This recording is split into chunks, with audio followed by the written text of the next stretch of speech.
Tonight on the Black Channel. Well, the good news is Trump was listening when people said reach out to the black vote. The bad news is apparently his director of black voter outreach is Archie Bunker. The Black Channel is live.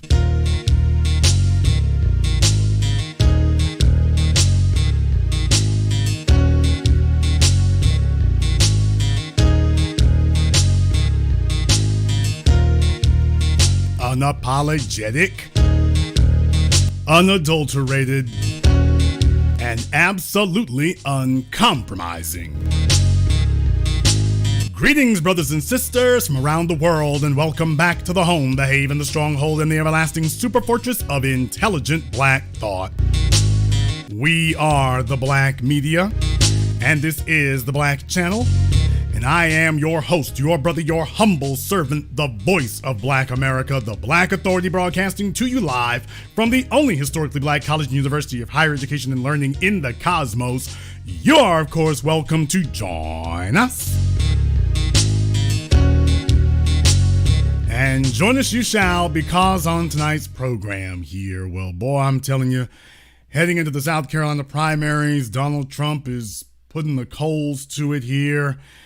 And all this week, you've been hearing about Donald Trump and black folk here. Apparently, somebody there has, I guess, decided that this would be a good angle to take here. And that black vote, there's some room to poach off some vote from Joe Biden. And that's absolutely true, there is. And what this also shows us is that you cannot just be completely out of touch and go do these things here.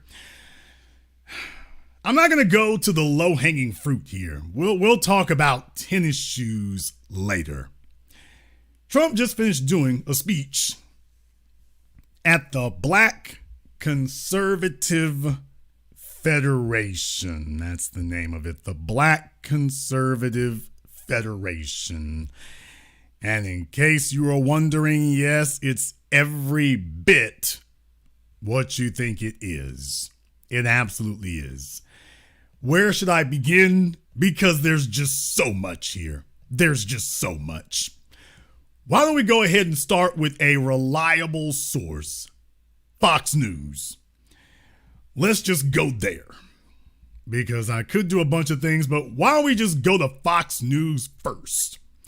Because they were covering the event, and they apparently felt that there was cause for optimism. No, I'm not joking.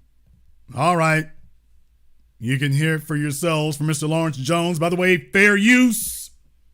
Fox News, YouTube, and assorted haters around the globe. Fair use. I had the opportunity to talk with some black Republicans yesterday. They're going to vote for Donald Trump. This is what they have to say. Watch. Biggest event of the year. Looks like there is a massive support around black voters going to Donald Trump. Why is that? The black community wants a leader who has the energy to actually go to bat for the issues that they want to fight for. And we see that in Donald Trump. We don't necessarily see that from Joe Biden. President Donald Trump is visible. He's taking challenging questions, and the people feel like if he's reelected that he'll have the energy, he'll have the charisma to get up and go and fight for the issues. What do you think is going to be the number one issue that drives black folks to the polls? Well, it has to be the economy. I think everyone is suffering right now. Economy. You can't fool what happens at the grocery store. We have a lot of people in the room today from Chicago. We have people from New York, and we also have people that are in Texas, from where you're from, that are tired of what we're seeing with the migrant issue. Joe Biden's policies are putting, illegal immigrants ahead of the urban voters, of the black community here. So it looks like there's a shift amongst black folks, and it looks like more and more are going for the Republican Party. Why now? I think the Biden administration has really, in the last 4 years, I was just having a conversation at the table, it's like the whole house is in shambles. I think most black people are trying to look for something different. And a lot of us are waking up, especially black men, and we're waking up to what the Democrat Party has been doing to us for so many years. You can see what Biden is doing. To what the Democrat Party has been doing to us for so many and we're waking up to what the Democrat Party has been doing. A picture is worth 1,000 words. That's what I say. A picture is worth 1,000 words. So I think I'll just leave it on this frame. And yeah, this is the Black Conservative Federation.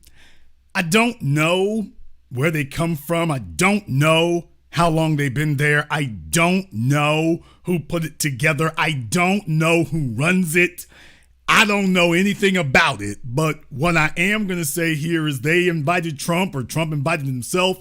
Not really sure how it happened. But you just heard from them exactly what they say the issues are and why it is that Trump is getting more black support.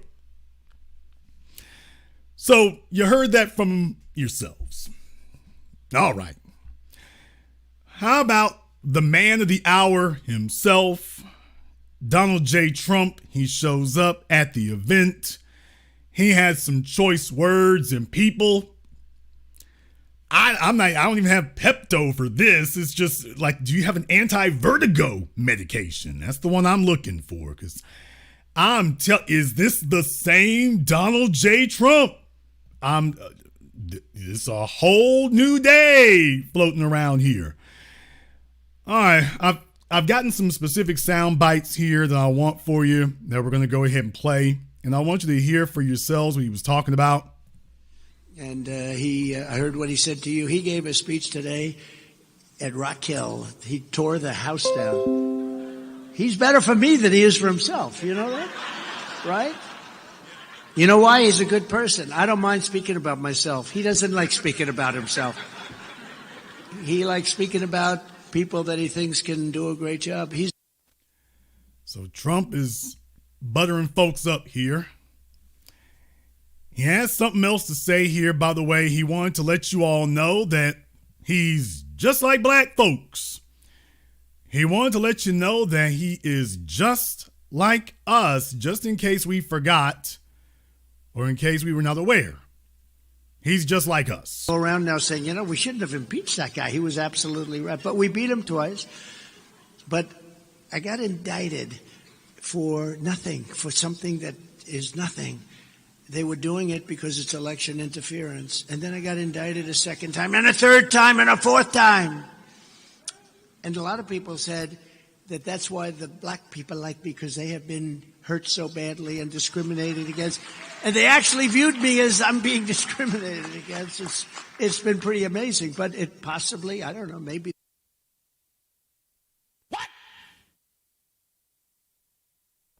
No, folks, you heard that for yourselves. Time to get a speech writer. That's my first suggestion, sir. This comes to you completely free and pro bono. You won't have to pay me anything for this. But by the way, if I may make an unsolicited campaign suggestion, time for a speech writer. Somebody needs to check these words over before you speak any words, sir. That's the first little bit of advice I'm gonna give you. By the way, yeah,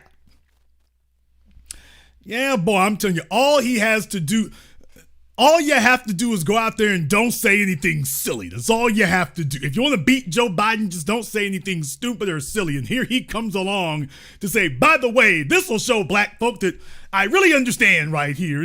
Black folk understand me because they're used to being indicted. What? Yes, sir. Black folks they understand me. Well, they're used to getting indicted all the damn time when you think about it here. Well, they're used to being discriminated against. I mean, discriminated. It's right. No, don't ad-lib. Don't do that. Don't. He thought he had some really good ones going on there for a moment, too, by the way. He thought he was doing pretty good there as well. Maybe in his head he was. Language and the way he said it, he was very proud of it. He said that he didn't want his children to grow up in a, quote, racial jungle. I don't want my children in a racial jungle. He's talking about Joe Biden. Joe Biden drafted the 1994 crime bill, which caused unfair sentencing disparities that devastated the black community. You mean like the Central Park Five, sir? You mean like something along those lines? I'm not saying the 94 crime bill caused that. I'm just saying, by the way, which part of the 94 crime bill did you disagree with?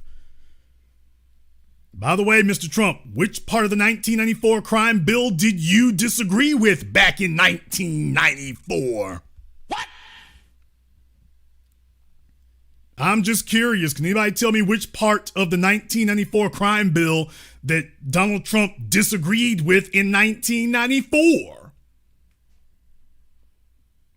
Because that Donald J. Trump didn't think the 94 crime bill was stiff enough. He was like, hey, can't we bring back firing squads and public lynchings? So the 94 crime bill was too soft in his opinion, but boy, I'm telling you, take a look now. 30 years later, 30 years and 3 indictments later, no, he's a brand new man. His home state was a slave state. He was very proud of that. He thought it was great. If you go back and look at his body language and the way he said it, he was very proud of it. He said that he didn't want his children to grow up in a, quote, racial jungle. I don't want my children in a racial jungle. Joe Biden drafted the 1994 crime bill, which caused unfair sentencing disparities that devastated the black community, black families. Cory Booker called Biden the architect of mass incarceration. Remember this. It was a time when Hillary Clinton and Joe Biden were talking about predators and super predators. You heard that. This is a hell of a lot more of a speech than you thought you were going to get, isn't it, huh? Boy, I'm telling you, old Trump boys, when they go for the black vote here, he's pulling out the kitchen sink and slinging it. All of a sudden, super predators and all this stuff is a bad thing. Boy, I'm telling you. Did he get clunked over his head on the way to the Federation speech here? Is that what happened? Is this the same guy? Are you sure this is the same guy? I'm just wondering here. I'm just wondering.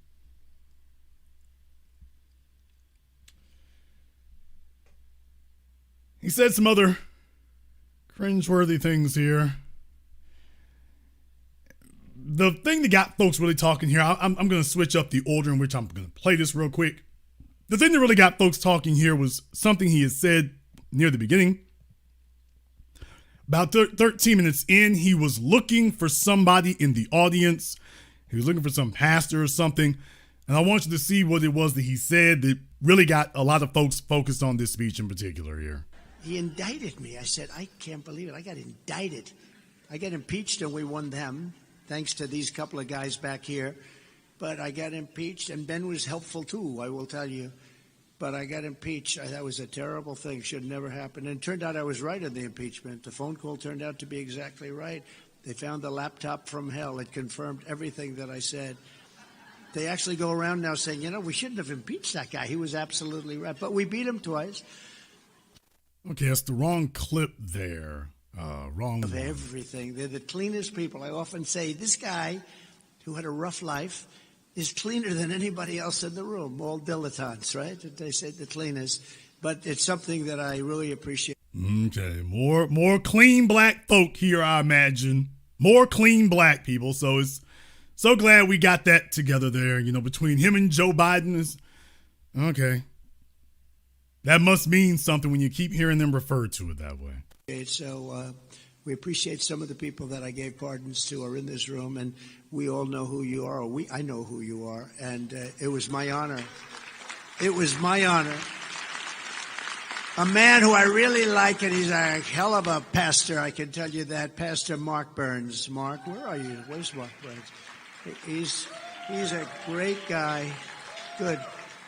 These lights are so bright in my eyes that I can't see too many people out there. But I can only see the black ones. I can't see any white ones, you see? That's how far I've come. That's how far I've come.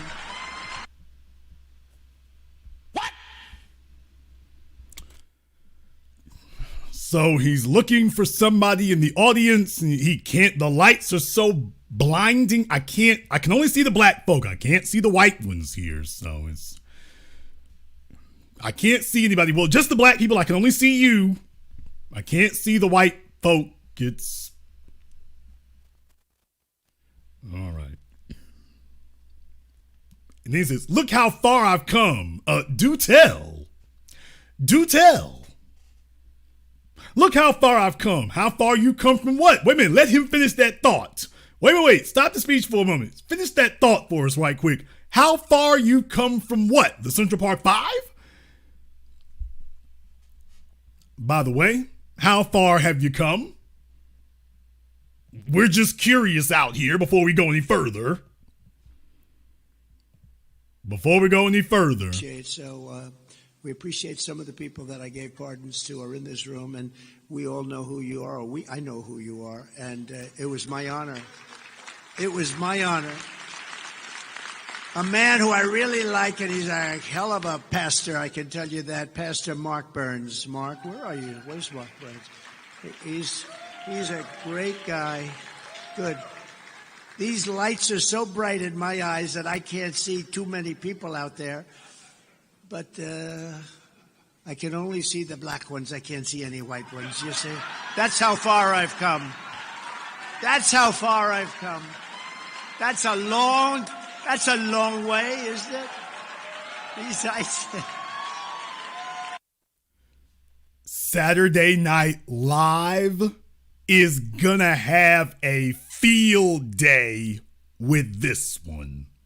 So you haven't heard the last of this. Saturday Night Live is going to have a circus with that one. The jokes write themselves. That's what I'm trying to tell you. They can let the writers take the week off. Just let the comedians sit up here and take it. The jokes write themselves. The jokes script themselves here. You thought I was kidding about Archie Bunker. No, the jokes here write themselves. Now, he said that he's come a long way. And boy, he sure has come a long way if you let him tell the story of it here, because he would like to let us all know how far he's come. As a matter of fact, later in the speech, we find out all kinds of things, like, how he feels about, how he feels about black people in a specific area that may surprise you. Surprised. He did say that, but that one's so recent, I didn't even want to put it in. We had to go back to the real stuff. But he did say that. That one, it ended up getting him fired, but these are mine. And then years later, in an act of stolen valor, Crooked Joe had the nerve to falsely portray himself as a hero of the civil rights movement, which was so false. And then he said that if African Americans didn't vote for him, you ain't black. Now that one's been so recent, I didn't even want to. But he did say that. A lot of people were surprised. He did say that. But that one's so recent, I didn't even want to put it in. We had to go back to the real stuff. But he did say that. I was a little surprised to see it. Now he's got something else he wants to tell us. Unlike racist Joe Biden, I've spent my entire life working hand in hand with black Americans to create jobs, build buildings, invest in our communities, and expand opportunity and freedom for citizens of every race, religion, color, and creed. And we have. I built a lot of buildings, and I want to tell you, a black worker is a great worker. You've done an incredible job. They've done an incredible job.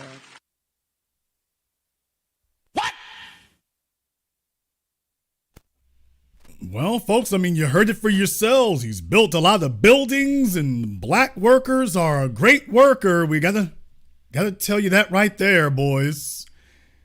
We didn't hear any of this for decades, so I'm so glad that black workers in the buildings, while he was trying to get discriminating against black tenants.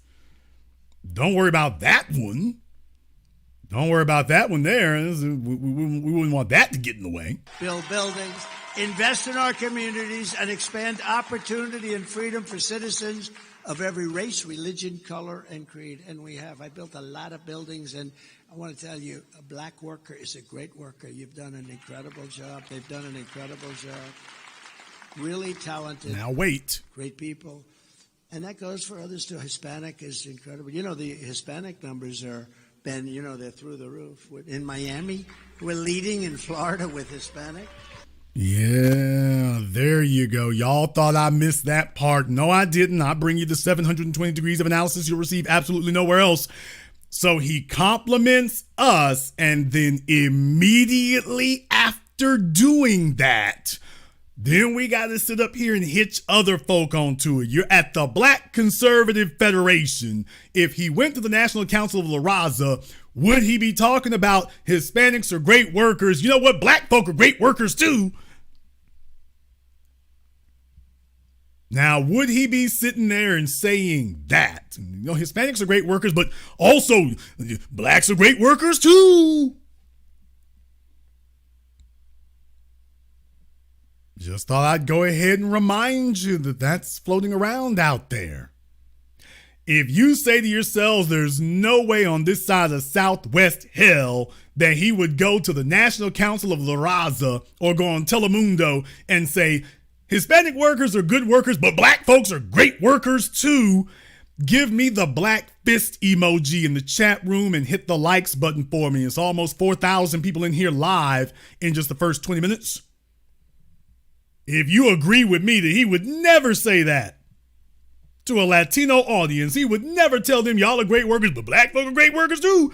Give me the black fist emoji in the chat room and hit the likes button for me. Because I am highly skeptical. I just don't see any circumstance under which that could possibly occur. I just don't see it. I just don't. I want to send a shout out here to my man, Mr. Richburg. Thank you much for your support. We appreciate that. Also send a shout out here to Mr. Mills. Thank you very much for your support. Mark B. and everyone else who has contributed to support tonight's program on PayPal, Venmo. Thank you very much for your support. We appreciate that. I'm doing a nice program here because I want to remind you of this here. By the way, this is your black outreach. This is your black outreach. This is what it looks like. This is what it sounds like. It looks like and sounds like this. It looks like and sounds like this. They're not using our phraseology. Nobody said a word about reparations yet here. They're not using ours. We're talking about in generalities. I guess they showed up at a contrived audience that you've built for them here. By the way, if you take a look behind these gentlemen, there's plenty of non-black people there. As a matter of fact, this is who they got by busing them in. So busing them, flying them, however they got them up in there. This is what they did by bringing them in. This is what they were able to get. So Donald Trump is still working on being able to talk and then talk to black people. And then, of course, as you saw there, if you are going to mention us, we need to make sure that we soften it up, make this a minorities speech. It can't just be a speech for black people. We got to make this a minorities speech here. So that's what they end up doing. And it shouldn't surprise you here because you see, when you turn around here, you're seeing where Trump lost one of his civil cases here. And next thing you know, they're talking about him selling sneakers. I'm only going to play this here once. Maximum cringe for a specific reason. To them going out and voting for Donald Trump? Well, anybody. Even the sneaker thing. I was on social media last night. Very interesting as you see black support eroding from Joe Biden. This is connecting with black America because they love sneakers. They're into sneakers. They love this is a big deal, certainly in the inner city. So when you have Trump roll out his sneaker line, they're like, wait a minute, this is cool. He's reaching them on a level that defies and is above. Do you see that woman looking at him? Do you see her? If Nigga Please was a white woman, you see the way she is looking at him. Take a look at her face. You take a look at her expression after he just said that. If Nigga Please was a blonde, that's what it would look like right there. She is like, okay, I get paid to sit here in this chair while you say crazy things like that, but by the way, yeah, just in case the camera swings on me one time, I want you to get a good look at the expression on my face. I ain't with this fella over here. I'm not with him. So just understand that that's really what's going on. You can see from the look on her face. She's like, look, I'm a size 0. They done put in my blonde weave extensions.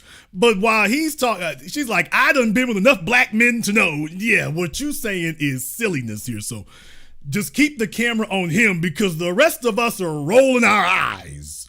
That's what's going on over here with the rest of us. So when you have Trump roll out his sneaker line, they're like, wait a minute, this is cool. He's reaching them on a level that defies and is above politics. The culture always trumps politics. And Trump understands culture like no politician I've ever seen. Fella, I don't know what White House sub-press secretary position you are auditioning for right now, but if your lips were sucked on Trump's rear end any tighter, they'd have to bring the jaws of life to separate you right now. We would have to bring in a surgeon to surgically separate you from Trump's butt cheeks. You are doing Trump doesn't even like this kind of, this is shameless. Dude, you couldn't be trying any worse. This was the best you could come up with? He probably had time before he went out there. And this is the best he could come up with. He needs to put on the t-shirt, don't shoot the messenger. This is the best I could do in 15 minutes. Don't shoot the messenger.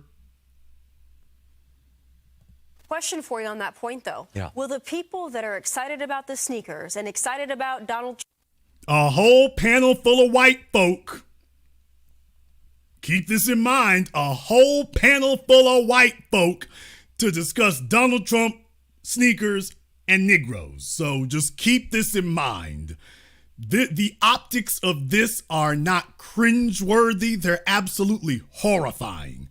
It really, really is. Yeah. will the people that are excited about the sneakers and excited about Donald Trump, will that translate into them going out? Who is excited about Trump's garish? Look it up. Who is excited about Trump's hideous, quote, sneakers? What? How many of you were on Twitter this week or on Facebook this week and folks said, you know what, forget them Jordans and Yeezys, I gotta go get the Treesies?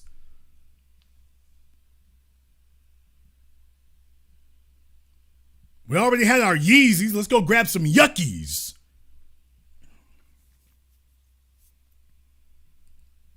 Where was that trending? Who is excited about these? That's what I'm trying to figure out. Who exactly is stoking the excitement? Out and voting for Donald Trump? Well, anybody willing to? Into them going out and voting for Donald Trump? And excited about Donald Trump. Will that translate into them going out and voting for Donald Trump? Well, anybody willing to put $400 down for a pair of sneakers? Yeah, I think that's commitment and love. It's hope something. you're right. It's something. It's affection. So, fella, I'm not going to blame you. Clearly, somebody has paid you and you are doing your best WWE microphone announcer impression. Like, you know the fighting in the ring is fake, but you got to sound like you're invested in it. So I'm going to give, as a political operative, I'm going to give you some credit there because it's like, boy, it's evenings like this that are super rough because you know you're about to go viral. You know this is gonna get picked up everywhere. You know this is coming. And he walked out there like a good soldier and took one for the team anyway. So, boy, I'll tell you. So after that, then Trump shows up in South Carolina and he brings the Negro marching band with him. And they're all psyched and stoked and vote for Trump because Republicans are great. Okay. All right. But I will tell you one thing. Now, Trump did learn something. He did learn something, and in some of the other antics he pulled, there is something else that he said that I found to be kind of interesting there. Something else that he said. And I want you to hear this part. We slashed taxes for working families. We doubled the child tax credit, which frankly wasn't a Republican thing to do, but I said we have to do it. I do things that aren't necessarily Republican. You know, I do what's right. And I do things based on common sense. Somebody said, you're a conservative. I said, no, I'm really a person of great common sense. We need borders. We need a strong military. We need good education. We need low interest rates. We want to be able to buy a house. I do things that wasn't a very Republican thing to do. But I do things that are not Republican. Oh. Somebody said I was conservative. I told them, no, I'm common sense.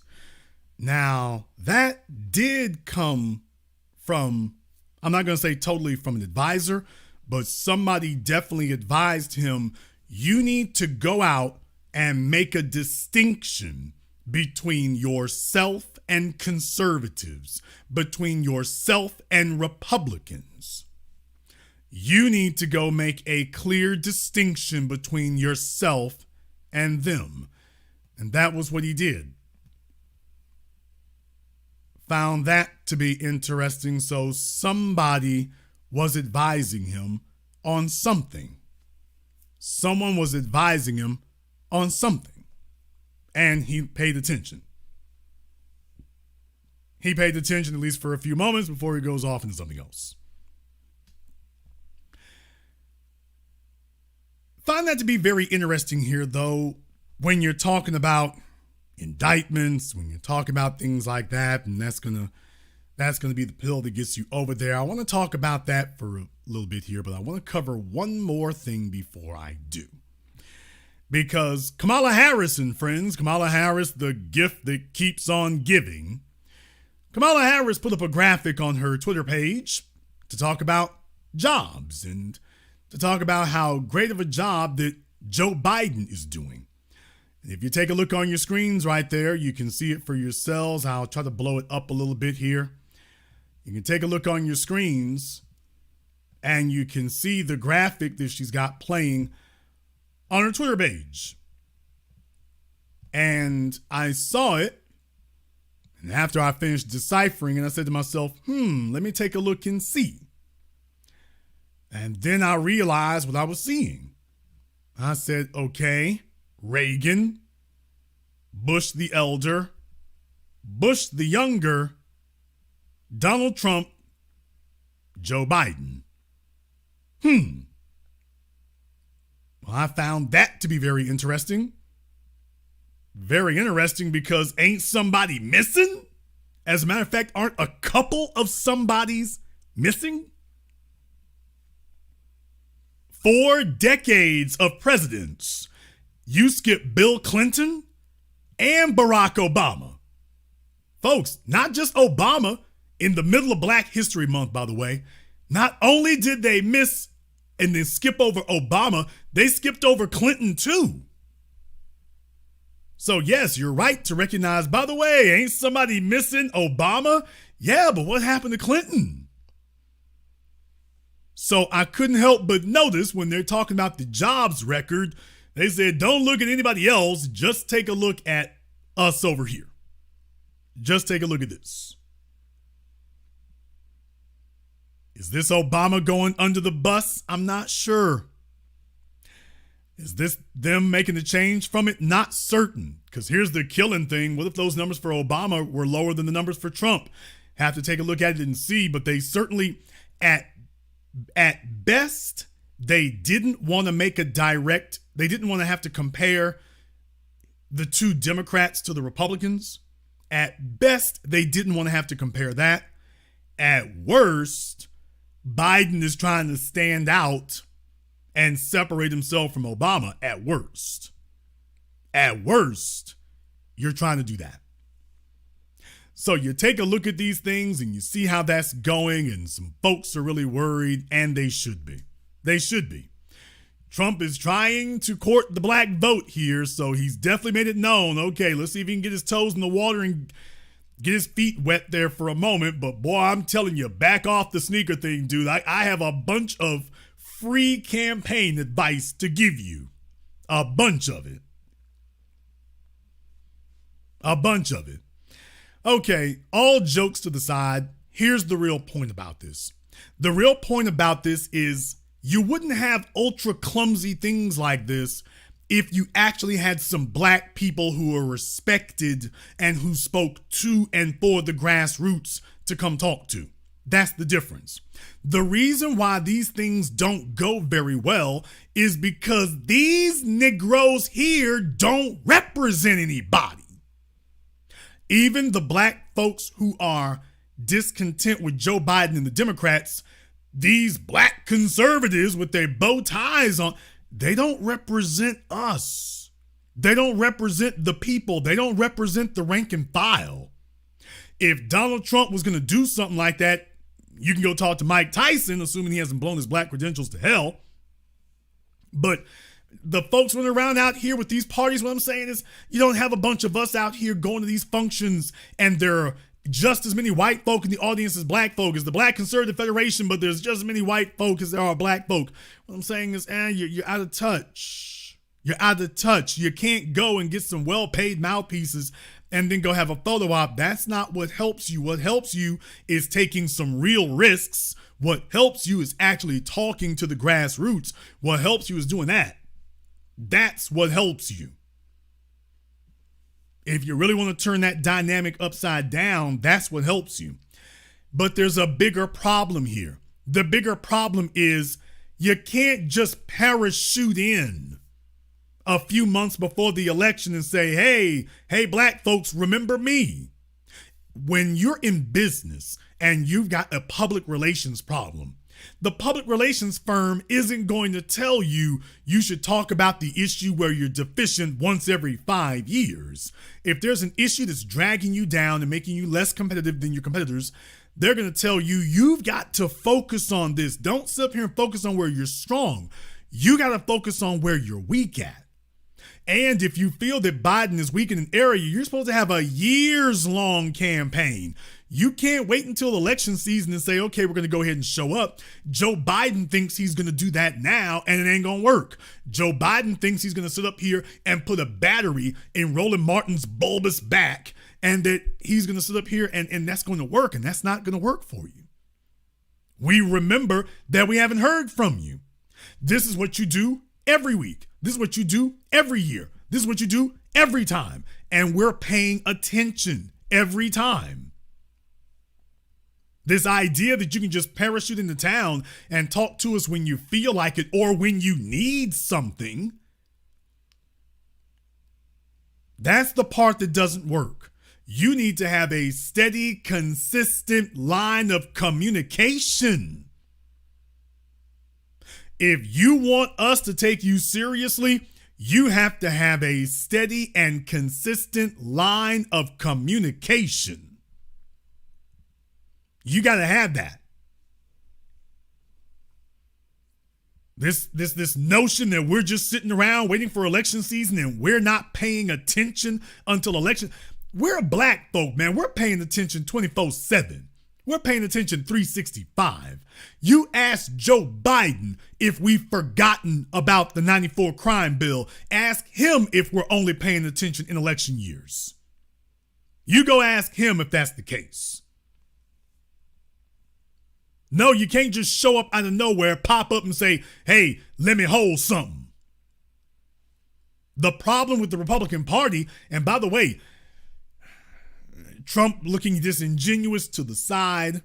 The problem with you is there's DeSantis, there's Speaker of the House Mike Johnson, there's Steve Scalise, there's Nikki Haley. There is an entire parade of card-carrying, racism-denying, slavery-supporting white supremacists in the Republican Party. And you ain't speaking to that.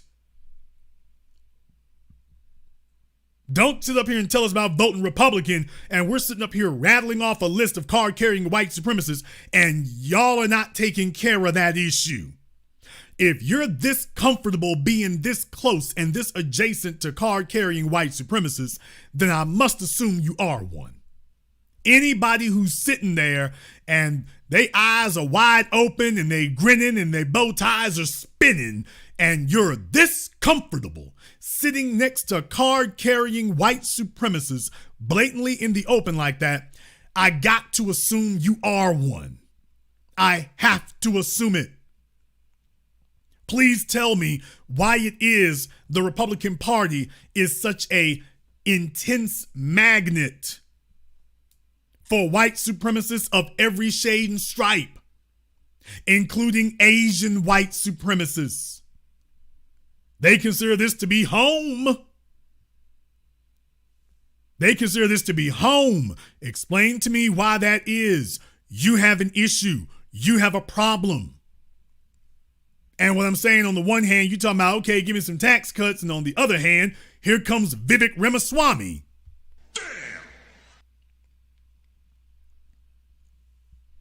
And until that issue is resolved and dealt with, we ain't really got a whole lot to talk about. We don't really have a whole lot to talk about. This isn't about one-upping Nikki Haley in South Carolina so you can get a nomination. This is about who is repudiating what she stands for. I had black folk working for me, building my buildings. You know what the hell that sounds like? That sounds like damn me plantation talk. That sounds like Paula Deen and plantation talk. We don't need nobody to tell us that we're the hardest workers in America. We built the damn place. What about our bread? What about that? A worker's supposed to get paid and compensated. We are still waiting on that. Don't sit up here and tell us about how hard we worked and this, that, and the other. If we were getting proper compensation for the amount of effort that we've had to put into things, we'd be the richest people on the planet. Now, I'm not talking about antebellum slavery. I'm talking about today. If you are a black man in America, including this nigga right here, if you're a black man in America today making $1 million, if you've made $1 million, you had to work 10 times harder than your white counterparts to make that same $1 million. If you are a black woman and you've made $500,000, you've had to work 5 times as hard as your white female counterparts. That is to say, you've had to work at all. Black women have always worked. Stay-at-home mom me ass. Black women have always worked. Black women had to work to the point they couldn't take care of their own children. They were expected to have children and then couldn't take care of their own. They got to take care of these white folks. And I'm not talking about antebellum slavery either. What? Do you all know this? I keep reminding you that, by the way, I'm not referring to antebellum slavery. That's low-hanging fruit. That's easy to point out. When we supposedly were set free, black women still had to work way more than white women. Nothing actually changed. Black women still had to work. A black woman who could be a stay-at-home mom, we can all count them heifers on one hand from our childhoods. We didn't know any black women who stayed home and didn't work. The white kids can tell you about their mama and their aunties and their grandmama and how dad could support the whole family on one salary. You ain't got stories like that in your family. You go tell your mom about how she was a stay-at-home mom, and if she don't slap the snot out of you, she's like, little nigga, you saw me here. Black women have always had to work. And even when they did go into the workforce where white women are, they have still had to work multiple times harder than their white female counterparts to get the same amount of money.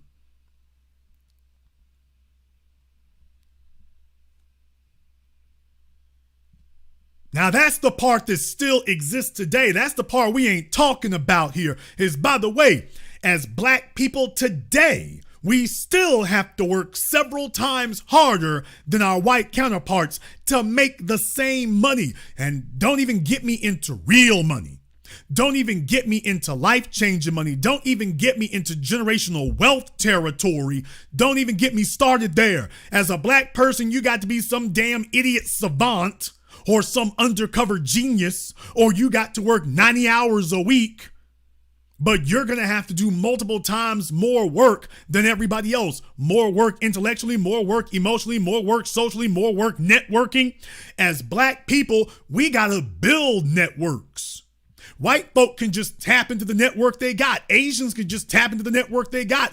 Arabs can just tap into the network they got. Hispanics can just tap into the network they got. As black folk, particularly descendants of the slaves, we got to build networks. We have to go create it. The white folk can go talk to the bank that they're a member of the network of. The Asians can talk to the bank in America and in China. We ain't got either or. You blew up ours, you burned them down, the feds targeted them, and every damn thing else. Every time we got that economic base getting together and coalesced, here come the bombs. Here comes the dynamite. Here come the feds. Anywhere you got black folk making significant amounts of money that are separate from the white economy, here come the feds, here come the bombs. Here comes the courts, here comes the regulators, here come the laws, here come the court system, here comes a new law, here comes a new legislation. Every time we start getting it together, here comes something new or something old. To make sure we kick your feet out from up under you here. You ain't getting along with that. Asians can talk about discrimination. They not a word to say about, by the way, here come the bombs. You have a Chinatown in almost every major city in America. None of them got bombed. Black Wall Street, when we tried to set them up in city after city, those got bombed. They got shut down. They got burned out. They had white supremacist race riots. Chinatown has never experienced that. Never. Koreatown has never experienced that. Ever. Mexican Town has never experienced that. Ever. The mosques have never experienced that. Never. They're given a red carpet to get loans, low interest loans, in some cases no interest loans, refugee assistance to build enterprises in our neighborhoods. We ain't been given a dime to build anything in theirs. Hell, we got the ones that were in ours blown up. And nobody's addressing this. Did you notice I'm giving you all the real? I'm not talking about antebellum slavery. I'm talking about current day. Right here, right now. I don't even have to go back to antebellum slavery, which is not that long ago. I don't have to go to segregation and Jim Crow in our lifetimes. I can tell you about what's happening right now. Right here, right now. So when you come to me talking about getting the vote, I'm not going to sit up here and listen to you list off a whole litany of things that matter to you. And then you tell me that that should matter to me. That's not the way voting works. The way voting works is you ask me what my issues are, I tell you what my issues are, and then you address those issues. That's the way that works. You don't try to reword it. You don't try to spin it. You don't try to gaslight. You don't sit up here and try to hoodwink. I told you what the issue is. You got a billionaires row. As black folk, we should have been had a billionaires row. I'm sorry, you blew ours up. You blew ours up and then you paved over it. And I'm not just talking about the Black Wall Streets, places like Seneca Village. Places like Wilmington, North Carolina. I've been working on some things, and I got to tell y'all right now, if you haven't been to Wilmington, you need to go see that. If you haven't been to Wilmington, you need to go see that. Oh, they done built up on the riverfront. It's not as fancy as some other places, but it's very clear what they're doing. It is very clear what they're doing. And by the way, that is a whole city that was militarily, violently overthrown by white supremacists, not during slavery. This is well after slavery. Wilmington, North Carolina, the white supremacists came there and said, all the niggas on the city council and everybody else, you better get out of town or you're all gonna die. I'm not making that up. That's literally what they told them. You got till sundown to be out of town or you're all gone. Now that ain't 150 years ago. Now you go down there and I'll be damned, they done built it up and every damn thing else down there on Wilmington. They building up the riverfront and everything else. What do you know? Get y'all out the way, and then next thing you know, next order of business, pave this son of a gun over. So them Negroes can't come back. Bruce's Beach? No. Pave it over, Manhattan Beach. And then got you sitting on the sidelines for a century. Okay, here's a few $1 million, but you can't have your land back. You're supposed to get the land and the money that you are owed after all these decades. You're supposed to be given exemptions and everything else. You're supposed to, restoring us means put us back where we were. Well, we built up some things. It doesn't matter what the hell you built up. You stole it. So this doesn't belong to you. This belongs to us. You done stole it. We'll keep the prime real estate here. Sure you will. And you're going to give us that damn exemption. And we're going to build up here. I've been to Bruce's Beach in California. I've been there. I got to remind y'all again, if you haven't been there, I've been to Bruce's Beach. I've been walking down that long decline because you're walking downhill to get to the beach. It's a long way too. It's a couple of 100 feet. It's a long way to get down there from the top of the hill. They got the parking garage and then they got like oyster shops up there where El Segundo is. For my folks there in the city, you know what I'm talking about, coming off of Rosecrans. You got El Segundo. They got all these local bars and local restaurants and the oyster shop and the oyster restaurants and stuff. And then you walk down this long hill to get down there to the beach. So I'm seeing all these white businesses and these white Latino businesses. And then you look around and then they'll sit up here and tell you that black folks is lazy. What? Yeah, after you stolen everything and blown up everything for a whole damn century, and then you took all the land, and then you made regulations, and we're just sitting up here like every generation starting over from zero, then you're telling us we're lazy. Well, I don't see where you built anything. Excuse me, Bruce's Beach, you took that and then you made it a law that we couldn't have it back. So, oh well, I'm white and I say so. If I say that's what happened, well, that's what happened, because you see, in order to justify barbarism, you have to tell yourself a lie you can live with. You can't live with the lie of saying, I'm the devil.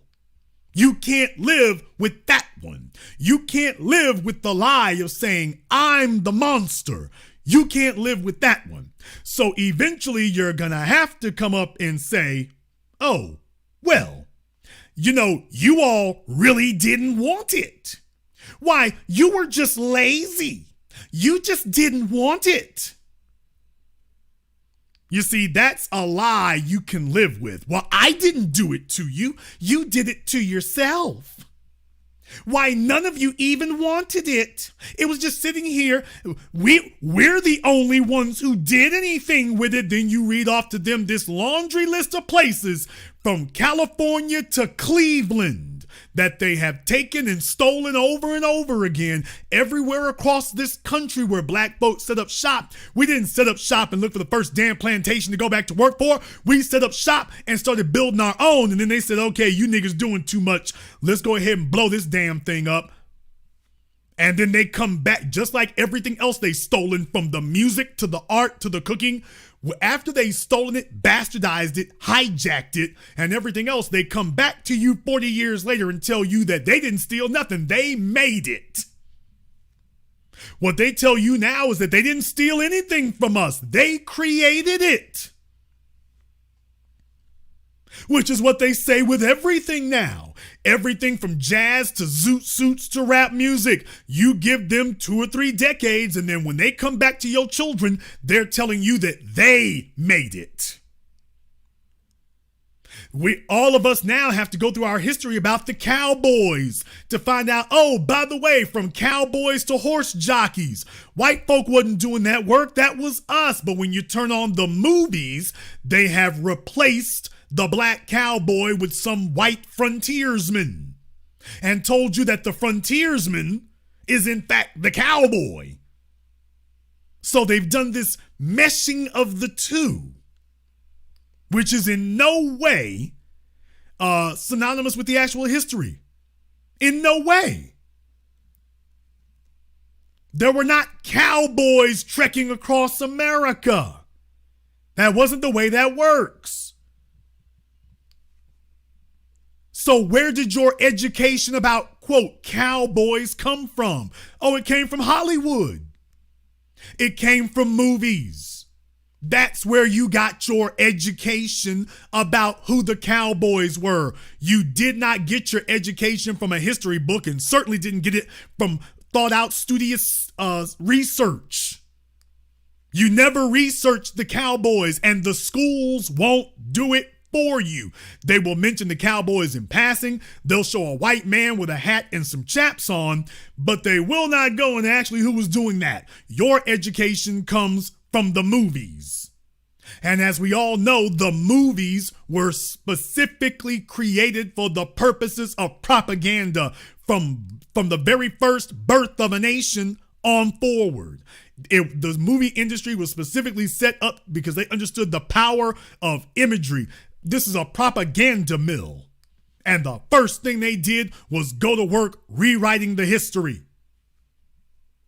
Erasing anything that wasn't white, and the stuff they knew wasn't, telling you, by the way, yeah, we did all this.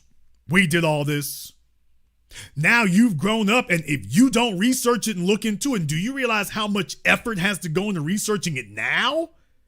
Do you realize how many myths that they've created that we now have to go through point by point?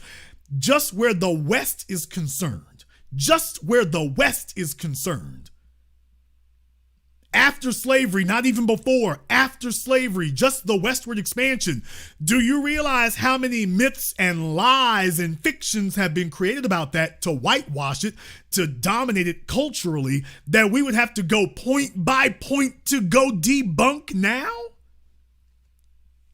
Do you realize that they've created so many myths, we literally could fill up a dictionary going point by point debunking them. Hell, first we'd have to find them all. They're so copious now that there are things that are false that we just assume are true that we'd actually have to pull our own coat to today to say, hey, wait a minute, by the way, that one ain't right neither. That one's not right either. And it's not artificial and it's not fake. You're not dreaming this. It really happened. So if you're going to address these issues, you got to address this from top to bottom. Starting with where we tell you to start from. We know what's wrong. We know what's going on. We're not a bunch of hand-picked Negroes being drugged into a room who are friendly towards your political party. We're saying, hey, this is what it is. And you're not going to deal with it indirectly either, because the political strategy of this nation, its political parties, is that whenever we speak, try to give us some indirect way of addressing our issue. Everybody else gets direct, straight down the middle. Hell, even if they're not even citizens, Afghans, Ukrainians, illegal aliens, everybody else gets dealt with directly. Ain't nobody else getting indirect nothing. And they spend it through in record time. They're giving them credit cards. They're giving them checks. They're giving them housing. They're giving them loans. They're giving them direct financial support immediately. Then you got us over here saying, hey, by the way, we need to discuss some of that because these folks ain't supposed to be here. You've got the will to do it. You're demonstrating you just don't have the will to do it with us. All right, let's go ahead and fall back.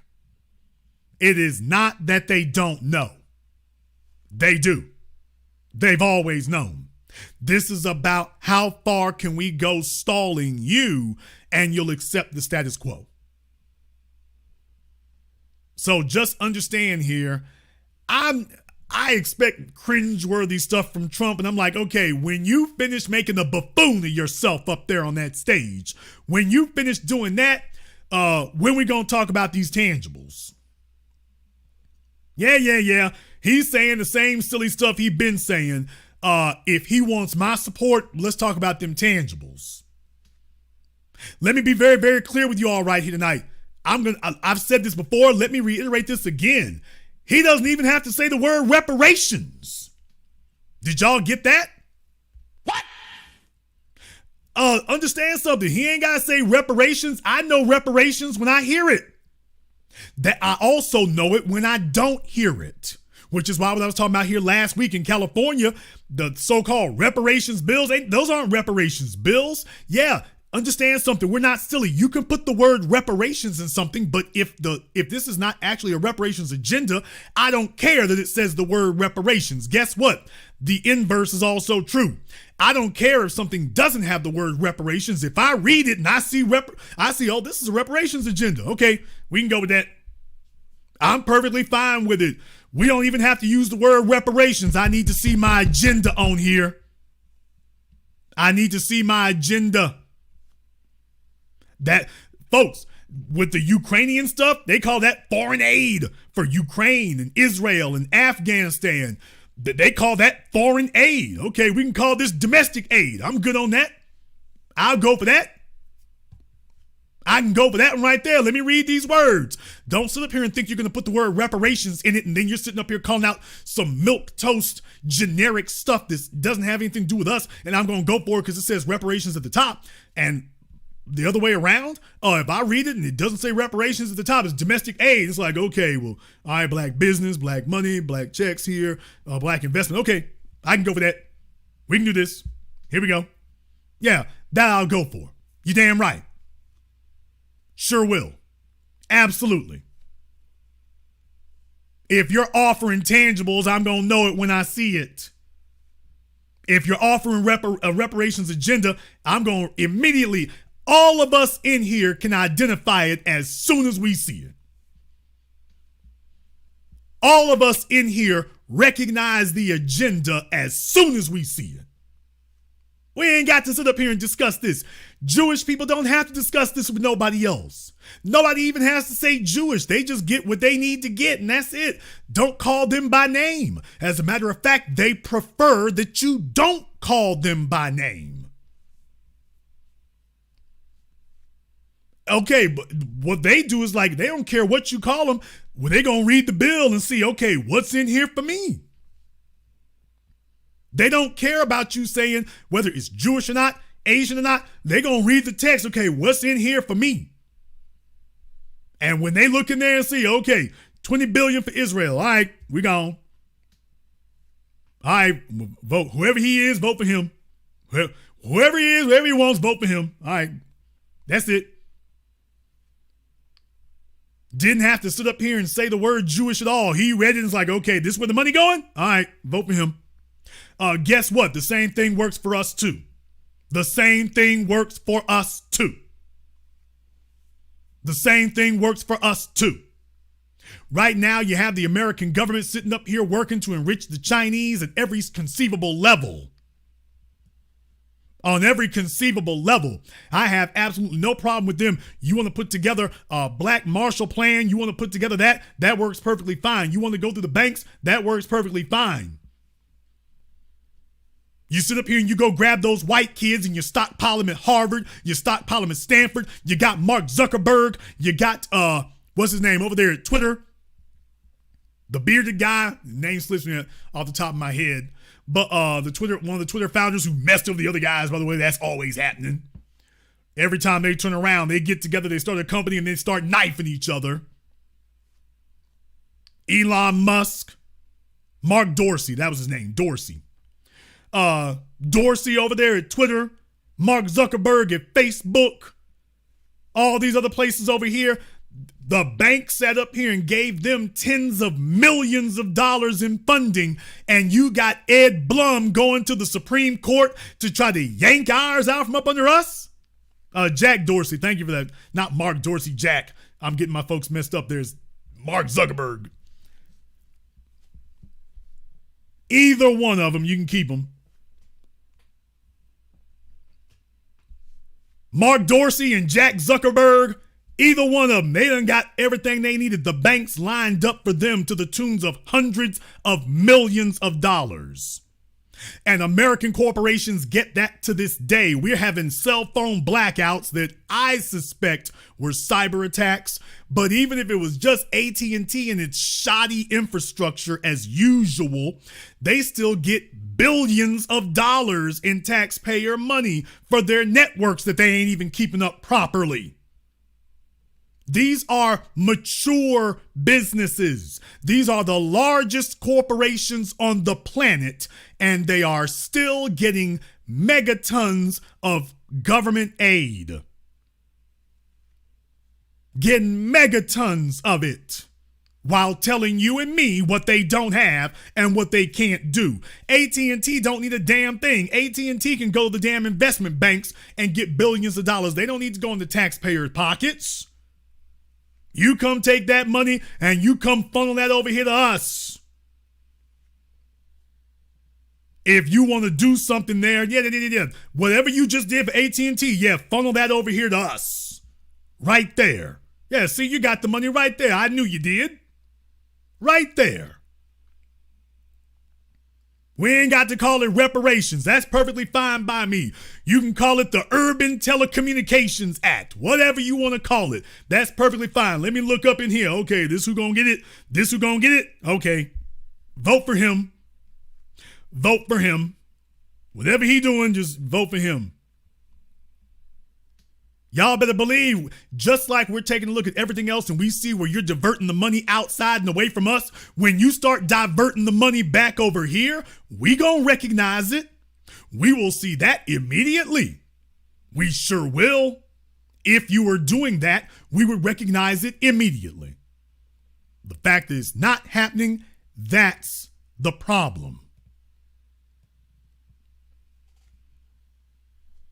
That's far from the end of their list of litany of their sins going on here. That's far from the bottom of it. We got some more to go into here, and some of that preferential treatment that they've been receiving. Don't look for a lot of these folks to talk about that in that regard. Before we do, we're going to take a very brief commercial, non-commercial break. I wanted to say here to everyone, thank you for joining us here tonight. Tomorrow night, February 25th, 2024. If I've got this number of people sitting in here tomorrow night, it's time. So tomorrow night, everyone who's listening to me live right now, you join us tomorrow night. You ain't seen nothing yet. Be here for something special going forward. If you're listening to me right now, it's time. We're going to take a very brief commercial, non-commercial break. When we come back, we'll be dealing with this and more. This is The Black Channel. Hello, my name is Steve Burgess, and I'm the author of this book, Guidelines for the Successful Student, a closer look at parenting your school-aged child. In this book, I've explained the role of the parent and the student in addition to what accommodations, procedures, rewards and consequences and expectations that need to be in place to ensure student success from primary to high school. This book is available on Amazon.com. For more information, please visit my link tree at Easy One-on-One, and to access my latest podcast, A Teaching Moment with Mr. B. Thank you all for listening. A white supremacist assassin seeks revenge. Corrupt FBI agents with evil intentions. Dangerous black collaborators dedicated to treason. Occam Jeffers must defeat them all and somehow survive. One misstep and he's a dead man. Join Occam Jeffers as he looks the devil in his blue eyes and tells him, Black first. A sequel to the underground hit War of the Heart, Spirit of 1811 Publishing presents God Love Us, on sale at Amazon. Pre-order and save today. Visit spiritOf1811publishing.com and show your love. Order yours today to experience all the benefits of Ash Kickin' natural body butter. With skin so smooth and soft, you'll thank us for it. Shop Ash Kickin' online. That's ASHKICKIN.com.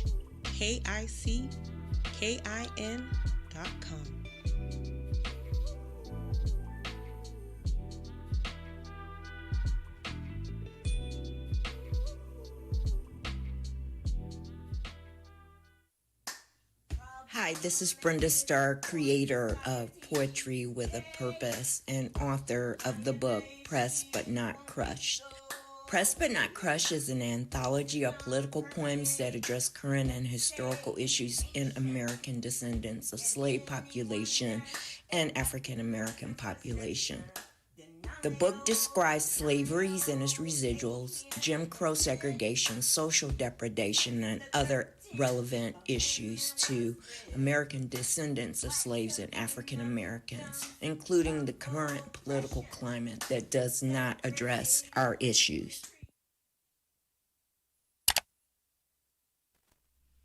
This is the Black Channel. I am your host, your brother, your humble servant, the Black Authority. Very glad to be with you all here this evening as we are discussing these various things here. And there was something else I wanted to bring to your attention here.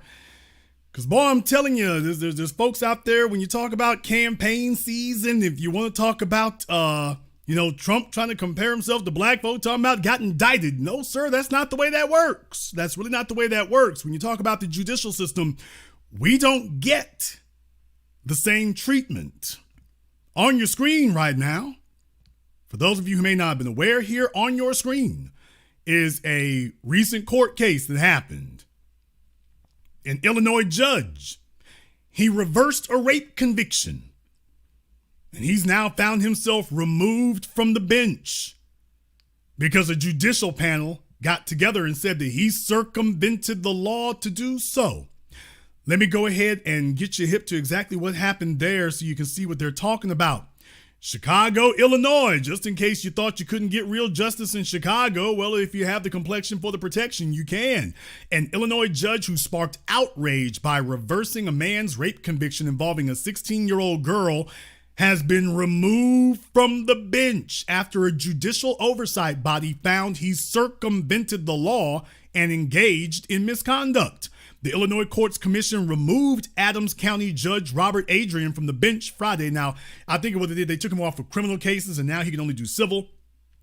But in any case, they removed him from there after a 3-day hearing in Chicago in November on a complaint filed against Adrian. Its decision says Adrian, quote, engaged in multiple instances of misconduct and abused his position of power to indulge his own sense of justice while circumventing the law. The commission could have issued a reprimand, censure, or suspension without pay, but its decision said it had ample grounds for immediately removing Adrian from the bench in Western Illinois, Adams County. Now, here's some of the details of it.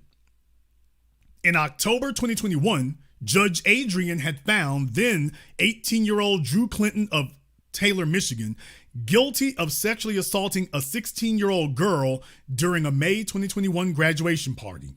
The State Judicial Inquiry Board filed a complaint against Adrian after the judge threw out Clinton's conviction in January of 2022. So do you see this? Between the months of October and January, he found him guilty in October 2021.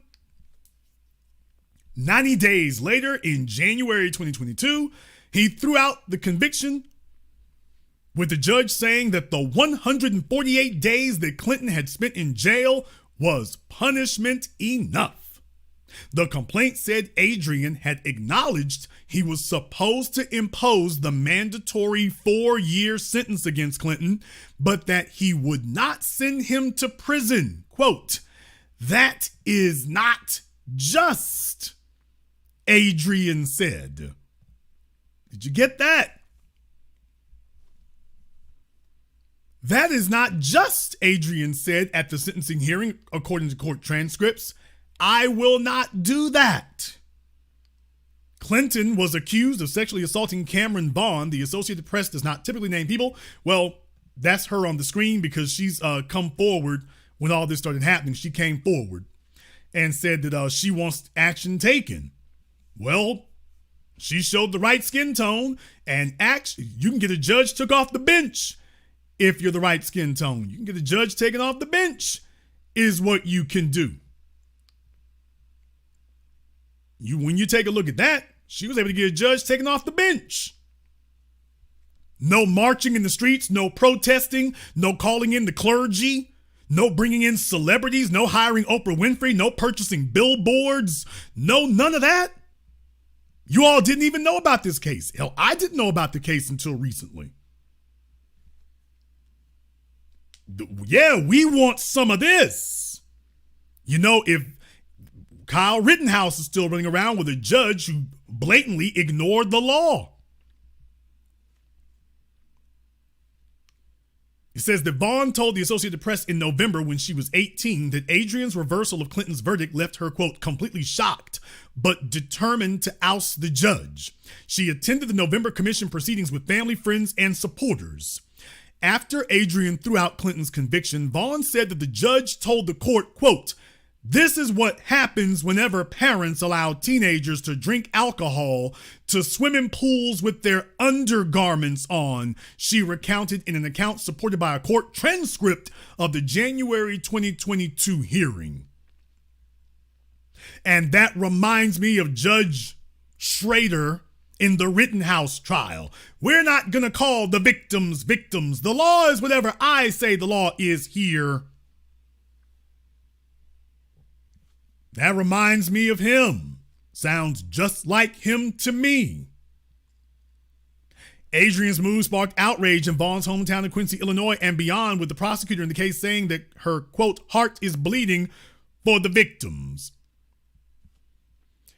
Adams County court records show that the Clinton guilty verdict was overturned because prosecutors had failed to meet the burden of proof to prove Clinton guilty. But in Friday's decision, the commission wrote that it found Adrian's claims that, quote, he reversed his guilty verdict finding based on his reconsideration of the evidence and his conclusion that the state had failed to prove its case to be a subterfuge.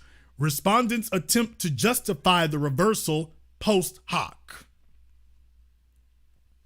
Clinton cannot be tried again for the same crime under the Fifth Amendment. A motion to expunge Clinton's record was denied in February 2023.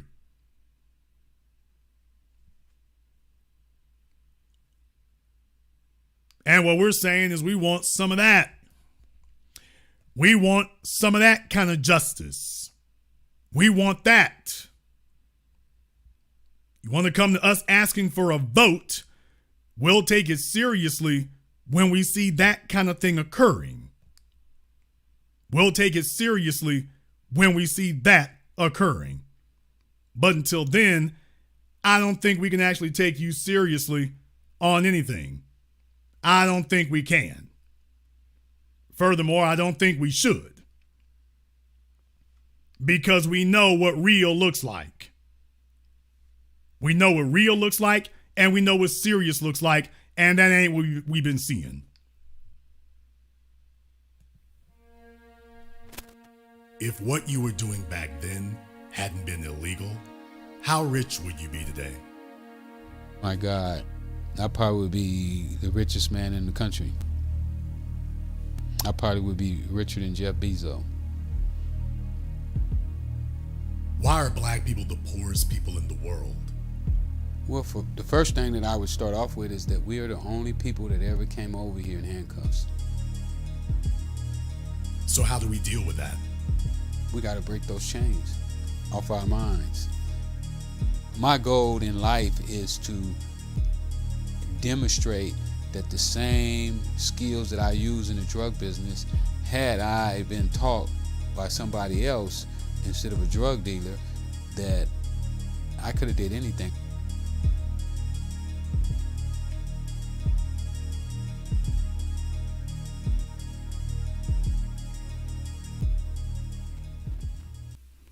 If the numbers look like they do here right now tomorrow, then tomorrow night, February 25th, 2024, you ain't seen nothing yet.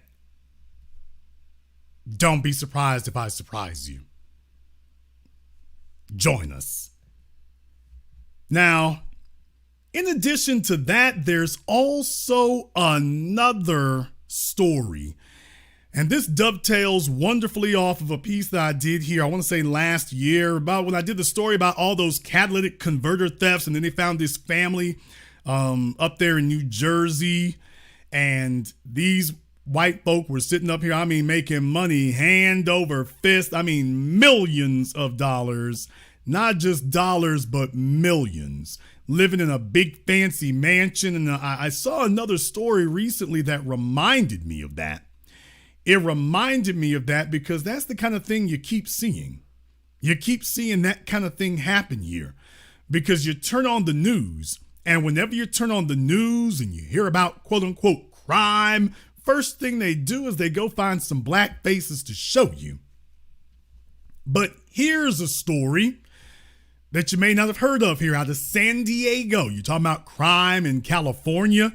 Here's a story in San Diego. Bonsall woman is suspected mastermind of a $8 million theft ring that hit over 200 Ulta stores. I want to show you what the story had to say here. Fair use again for YouTube out there. You can hate all you want to.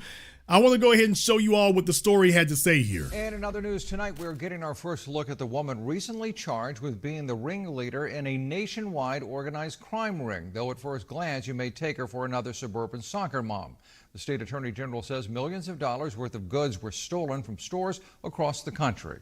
NBC 7's Amari Fleming dug through court records to get details on who she is and how buddy. She was caught. Didn't take very long in that regard.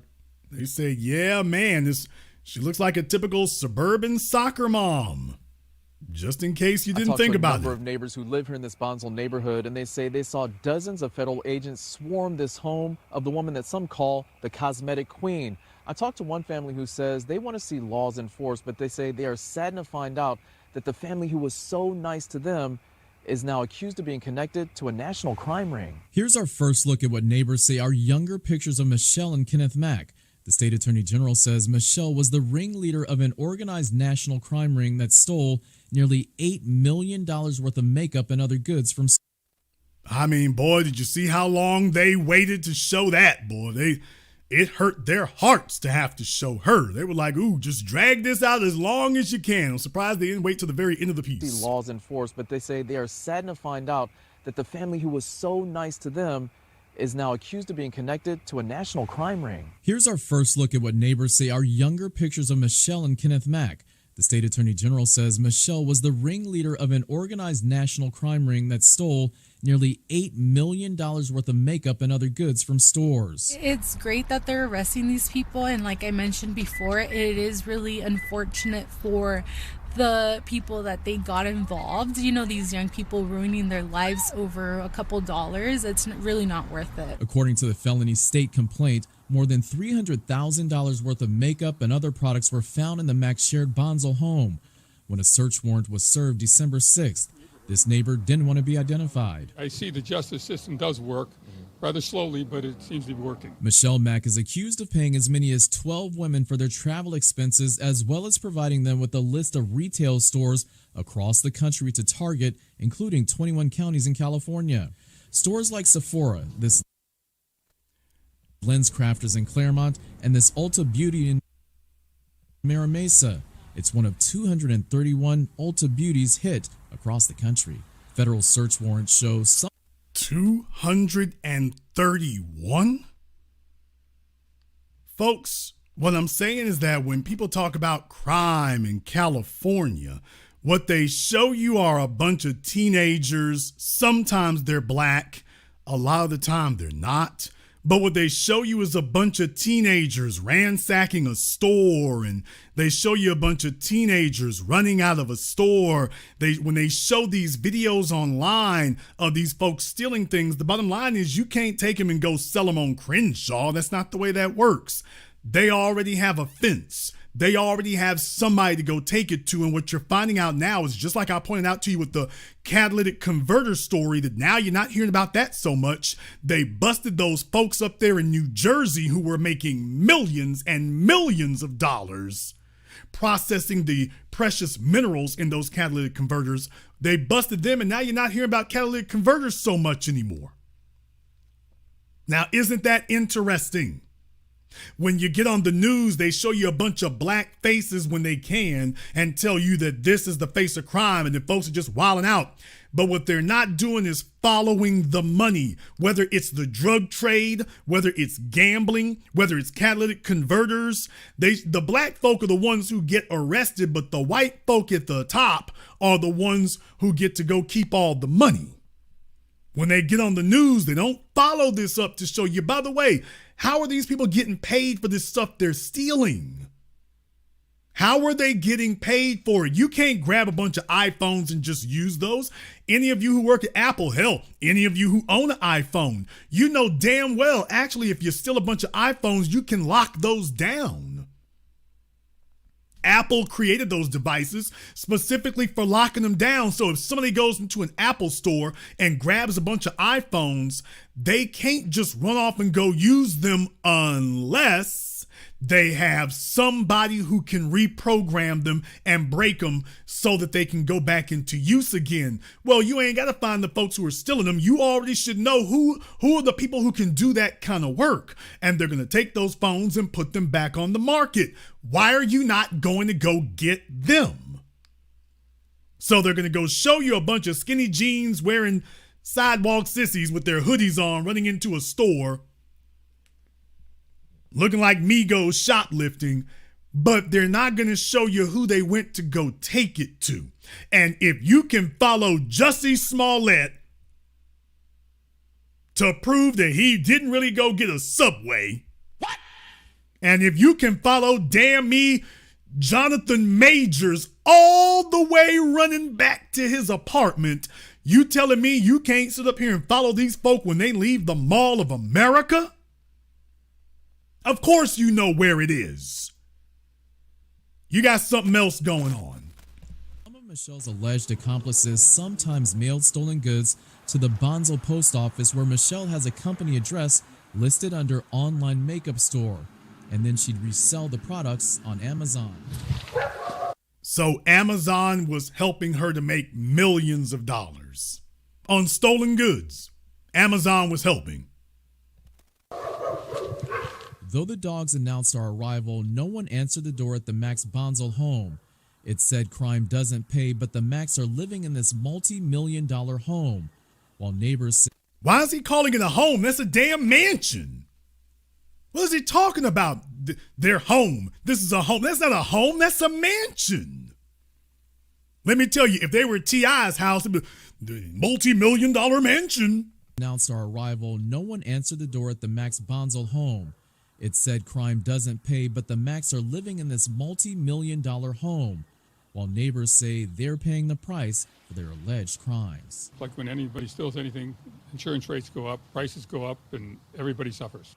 This multi-million-dollar home in Bonzel up for sale online. Some people who live here in the neighborhood say they are happy to see that, considering the fact that they say it's being rented out for weddings and other events. Okay, but here's my issue. The house is being sold. What the hell ever happened to asset forfeiture? What? You know, when it's black folk and the feds show up, everything will be roped off, everything will be taped off, asset forfeiture, they picking up the cars, they unloading the house, they would be grabbing everything out of that home by now. They would be her and her husband would be in jail, and the feds would have grabbed every damn thing in the house. Go ask Omi with a Hellcat. They would have gone through the driveway. They seizing the bank accounts. They're seizing the assets. They're grabbing the home. They're taking the cars. They're taking the stereos. They're taking the TVs. Remember, we wouldn't want you to go sell the goods that you've acquired as a result of your criminal enterprise. Remember? But you don't see that happening here. Old dude is knocking on the front door. She's inside the house chilling. We're not here. Got him standing outside like Postmates with an incorrect order. We're not here. Dog steady barking and gave it away, but she's inside just looking out through the blinds. I'm not coming out. And the feds ain't coming in. So there she sits. No, Donald Trump, you ain't been indicted like us.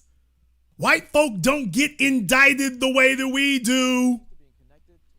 White folk don't get that. Oh no, and the first thing with this, she's suburban soccer mom. I'm asking myself, when was the last time you turned on the news and the reporter referred to a black female? I'm talking about movie stars, singers, professional models, Instagram models. Nobody ever refers to them as she looks like your average suburban soccer mom. And in other news tonight, we're getting our first look at the woman recently charged with being the ringleader in a nationwide organized crime ring, though at first glance you may take her for another suburban soccer mom. Okay, when a black woman goes out here and if she pulls something slick with the PPP loans, nobody says that she looks like your average suburban soccer mom. Nobody throws that in there. They just say Bushika Reynolds has been indicted for fraud with PPP loans.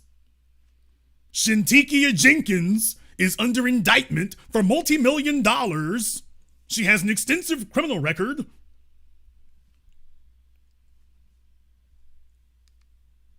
Bushika Henry is going to be, the feds came to see Bushika Henry here. She's gotten ill-gotten gains. She was the head of a multi-state organized crime ring. They wouldn't be doing nothing but showing mugshots. They would have the damn Cocaine Cowboys people here to film a documentary. That's what would be happening if it was a black female. They wouldn't, if she had kids, they'd be talking about they illegitimate. They would be doing the whole damn 9 yards. It wouldn't be a joke.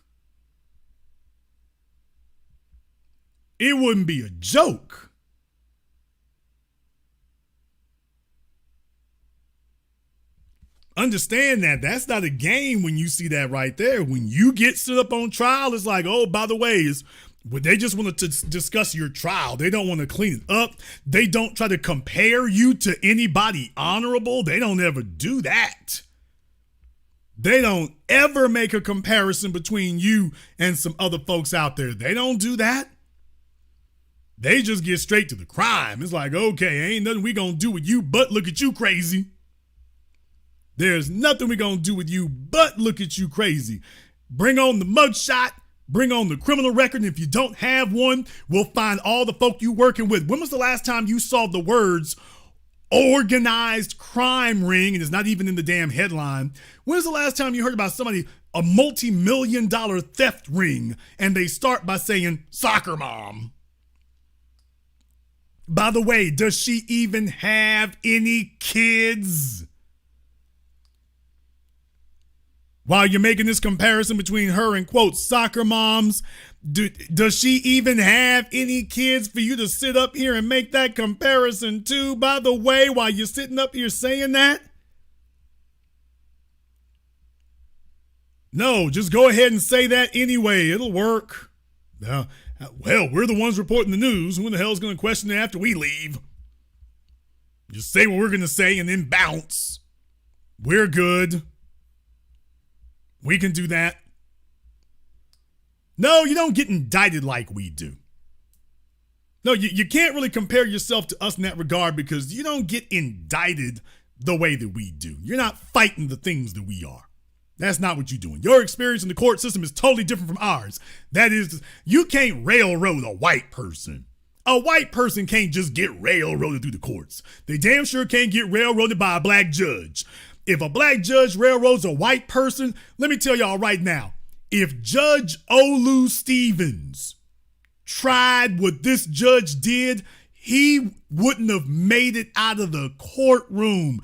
They'd have been investigating him already. Fannie Willis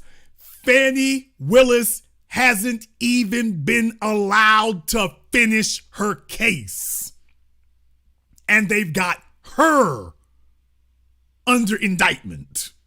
They've got her looking at prosecution, and she hasn't even finished her case yet.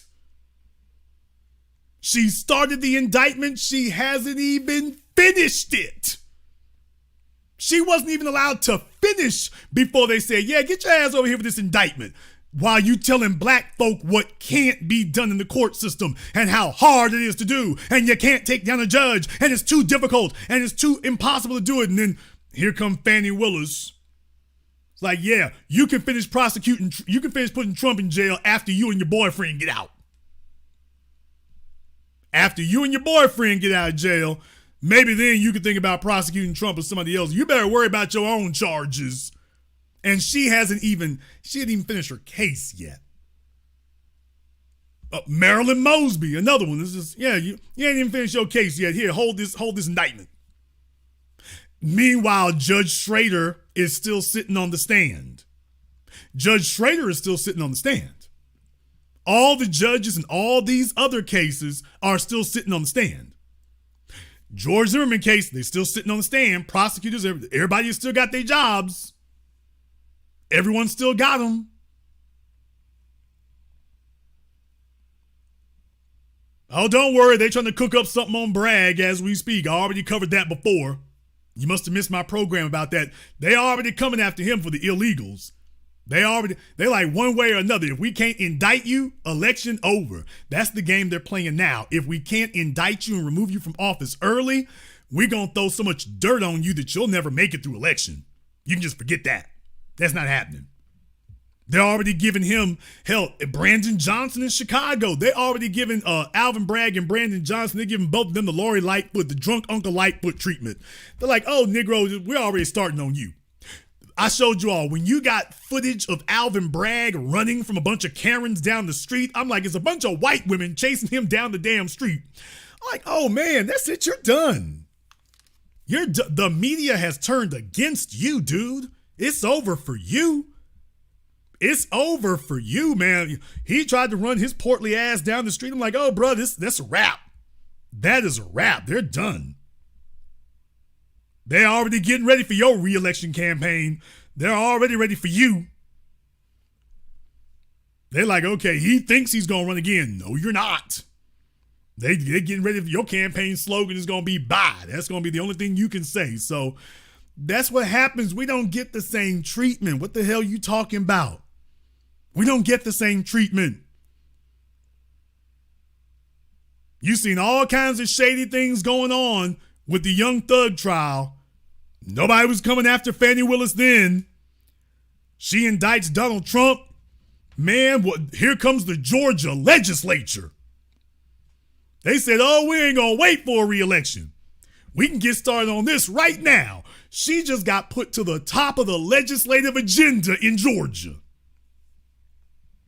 Fannie Willis shot to the top of the legislative agenda in Georgia. They're like, man, damn taxes, damn health care.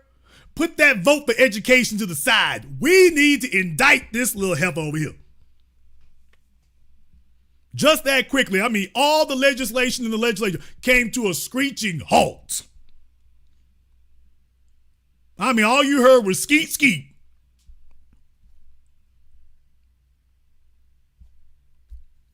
Skirt, skirt. Anyway, you get the idea.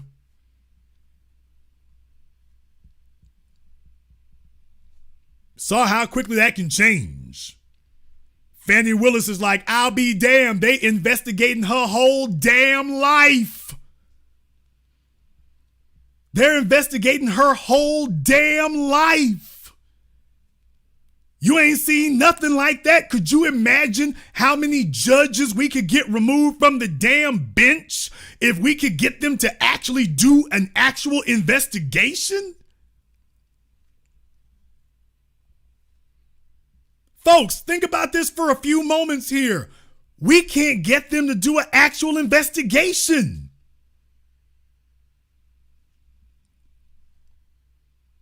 Could you imagine where Judge Schrader would be if we could take a look at his phone records? Hell, where would the cops be if we actually took a look at theirs? Fannie Willis is experiencing what a real investigation would be with all the stuff that they told us all these years. Oh, you can't get that and that doesn't apply and you can't use that against prosecutors and police and you can't get those kind of records. Fannie Willis showed up. Oh yeah, get them phone records, get her email records, get her Travelocity records. Has that heifer ever been on the kayak website? Has she ever walked into a everything but water? Get her credit card statements, call up the Visa people. Call up the Visa people right now. And just like I covered last week, and just in case you think we ain't gonna go all the way there, her daddy said he is retired. We bringing your ass out retirement today. We need to talk about your daughter and her spending habits. Right here. Could you imagine how many prosecutors we could get taken off the bench? How many corrupt prosecutors and how many white supremacist police officers we could get taken off the bench and put behind bars if we actually were allowed to do what they're doing here, which is what we should have been able to do. Could you imagine what the landscape would look like today if we had that? Don't tell me about getting indicted. Don't tell me about your trip through the court system. You guilty.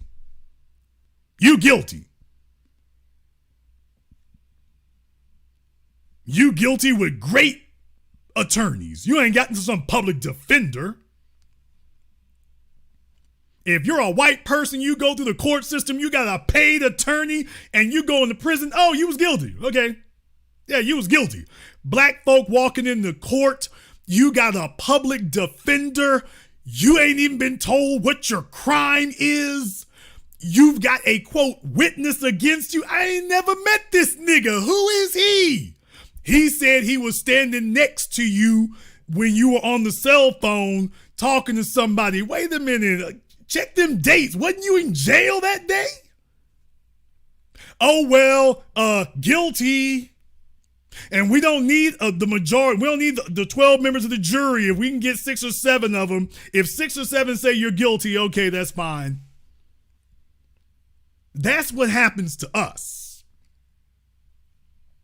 That's what happens to us. Black folk end up being put in prison for decades behind the testimony of somebody you ain't never seen. It's like, wait a minute, who is this?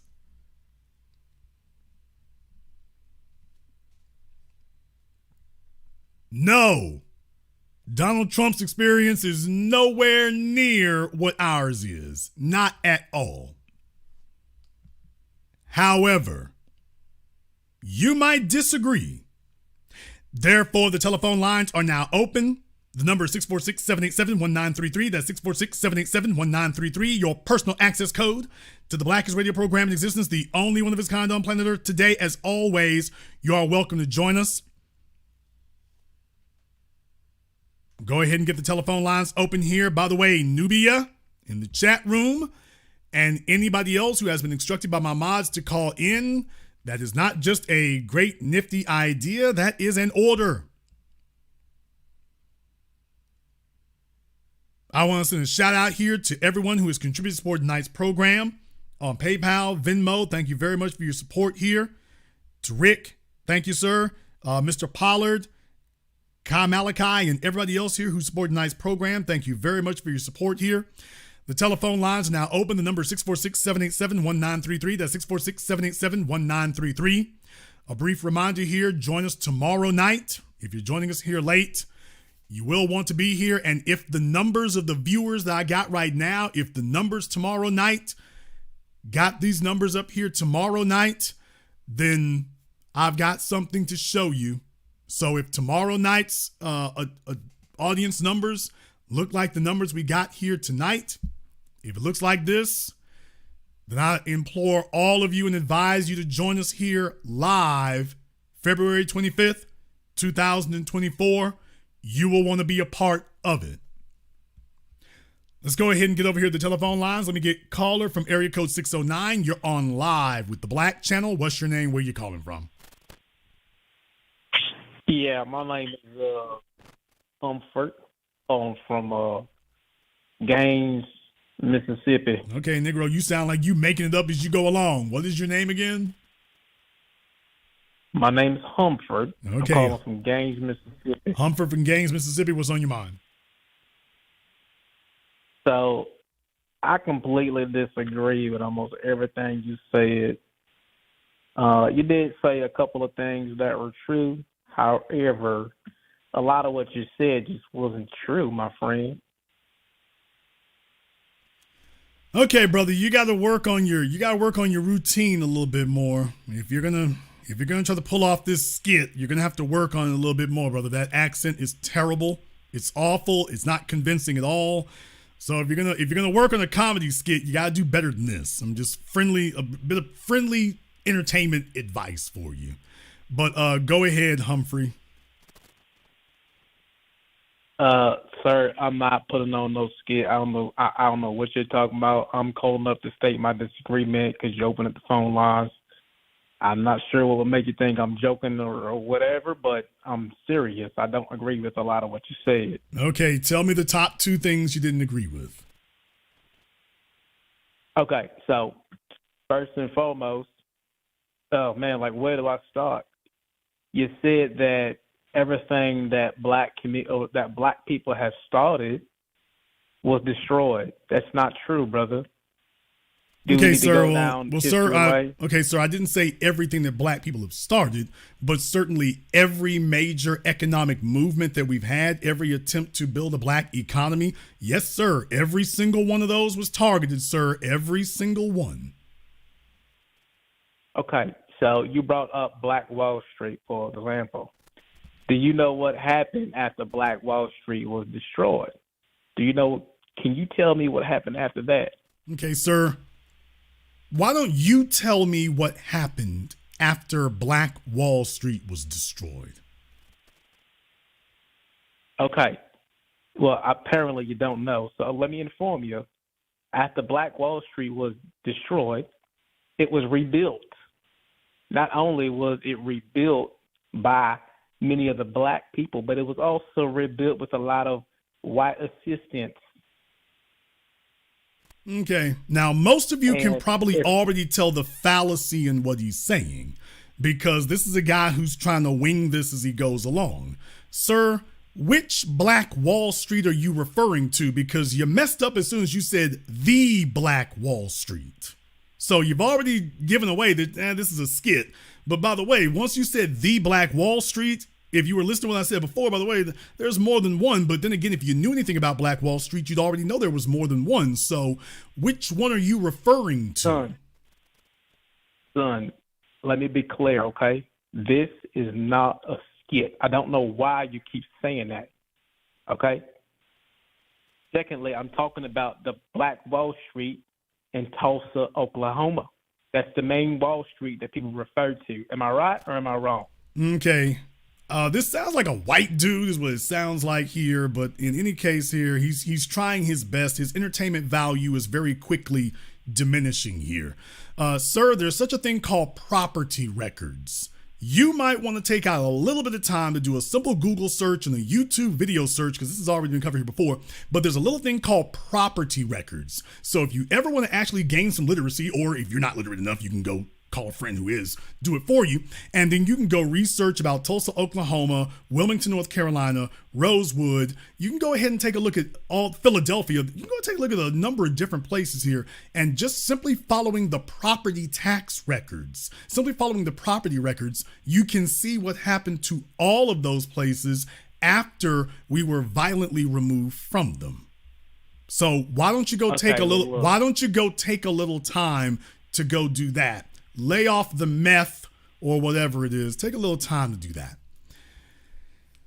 Yeah, folks, look here. What I'm saying is when your family tree has no branches, this is what happens here. So it's just, I don't have a problem with people calling up disagreeing. White folk, if you want to call up, just call up with like you got some sense. Just get on the phone and do that. And Negroes who want to act silly or whatever, do the comedy routine somewhere else. You will not find fertile soil for it here. So, but by the way, anybody who wants to know about that, you can very easily do a property tax. You can do a property record search on it, and you can see what happened. You can see Greenwood, Archer, and Pine. You can follow it and go take a look and see who owns it today. Furthermore, what he says defeats itself because, by the way, the folks who blew the place up were still there. The black folk were removed. You weren't allowed to come in and rebuild. You had to sit up here and go fight with the town over that. So those are actually stories that you all can go take a look and see for yourselves here. I'm not going to waste time doing that tonight, but what I'm saying, as soon as he said the Black Wall Street, I'm like, yeah, it sounds like a suspected white supremacist trying to meme his way through this or bluff his way through it. But as soon as you said the Black Wall Street, y'all notice I got quiet. I'm like, yeah, you've already exposed yourself, fella. Whoever you are, you already exposed yourself. Caller from area code 917, you're on live with the Black Channel. What's your name? Where you calling from? John from Brooklyn. John from Brooklyn, what's on your mind? Hey, how you doing, brother? I got 2 bullet points that I wanted to, make sure that I remember to ask you, talk about, expound about. First thing you talked about the black people are lazy situation. I wanted to expound about that because I hear that from the Caribbean culture. I call them the culture vultures. And these people that come, we've been talking about for the longest period of time about, these illegals coming into this country and, using our tax dollars to support them. And I wonder if I could go to their country and just lounge and rely on the government and their tax-paying dollar to support me. You know what I'm saying? If you don't got a bag, you can't go to Africa. If you don't have a bag, you can't go to Haiti. If you don't got a bag, you can't go to Mexico. If you ain't got a bag, you can't go to Brazil. So if you didn't bring a bag with you, at best, you're going to be a beggar, and at worst, you're going to be the latest hostage that they take in their country. Right. That's what's going to happen to you. Right. And I wish you would sit up here and go down to Brazil, beat up some police, and then come out the police station giving folks the finger. All they be talking about is you disappeared right after that. That's all they be saying. Never to be heard from again. Yep. And our country would not give a fuck. I mean, I'm not Brittany Griner. I'm not that important to the rest of the world. You know what I'm saying? My second bullet point, you said something. You talked about the Asians. I'm noticing like every show that I watch, every television show or whatever, it's this agenda of promoting these Asians to be star actors and actresses and stuff like that. You know what I'm saying? It's like back in the days, you have the token black people, as an actor, actress, and you be lucky to, be a Denzel Washington or, Sanaa Nathan or whatever. But now, this day and age, 2024, I'm watching these shows and it's like nothing but these Asians and shit like that. So when you said something about, how everybody else is getting all these benefits, it's like, damn, son. Well, I mean, certainly can't even watch TV any further. Where television is concerned, there's been a big push for that where television is concerned because, number one, there are outlets like Netflix and other folks, they're getting these shows and things from other places. So that's been one outlet. But the other one is they found that there's a segment of the population, particularly the white population, like I say, I mean, they're not as hostile where Asians are concerned. So they found that Squid Game taught them that, but anime taught them that as well. So what they found is that they're not as hostile where that happens. So this giving them a little bit of more fertile soil to work with in that regard. Thank you very much for giving us a call tonight. See, when Asians are doing big things on television, that's not seen as being anti-white or woke or taking over. There's the difference. When Asians are making inroads, when Asians are being spotlighted, the dominant society doesn't treat that as they're taking over. So there's the big difference. No one attempts to characterize that as them taking over. You got two black folk who show up. Oh, they're stacking this cast. They're taking over. You're replacing the white people. The Asians like, well, that's okay. Unless you put too many of them, then it becomes a problem. Caller from area code 817. You're on live with the Black Channel. What's your name? Where are you calling from? Sabrina, and I'm calling from Forney, Texas. All right, Sabrina from Forney, Texas. So that's off Interstate 20. It's east of Dallas. Ma'am. Off Interstate 20 up Highway 80 is where you are. Yep. Big red, white, and blue flag that has an F on it. So remember, I used to live in... Thank you, ma'am. Well, she's going to educate me where it is. No, ma'am. Straight off Interstate 20 West. And you make the right, getting off there on Highway 80. You're going up through Forney, and then you keep going through Sunnyside and all that. All right, what's on your mind? Well, I just wanted to say I'm proud of you and keep up the great work. And my comment is what they have done to us is about to be done to them. They came over here and invaded this place and pushed out the Moors and the indigenous people and killed them and stole the land and then turned around and made a Thanksgiving about it. And now they all, crying about, just like what you said, oh, they're trying to take over. No, we ain't trying to take over.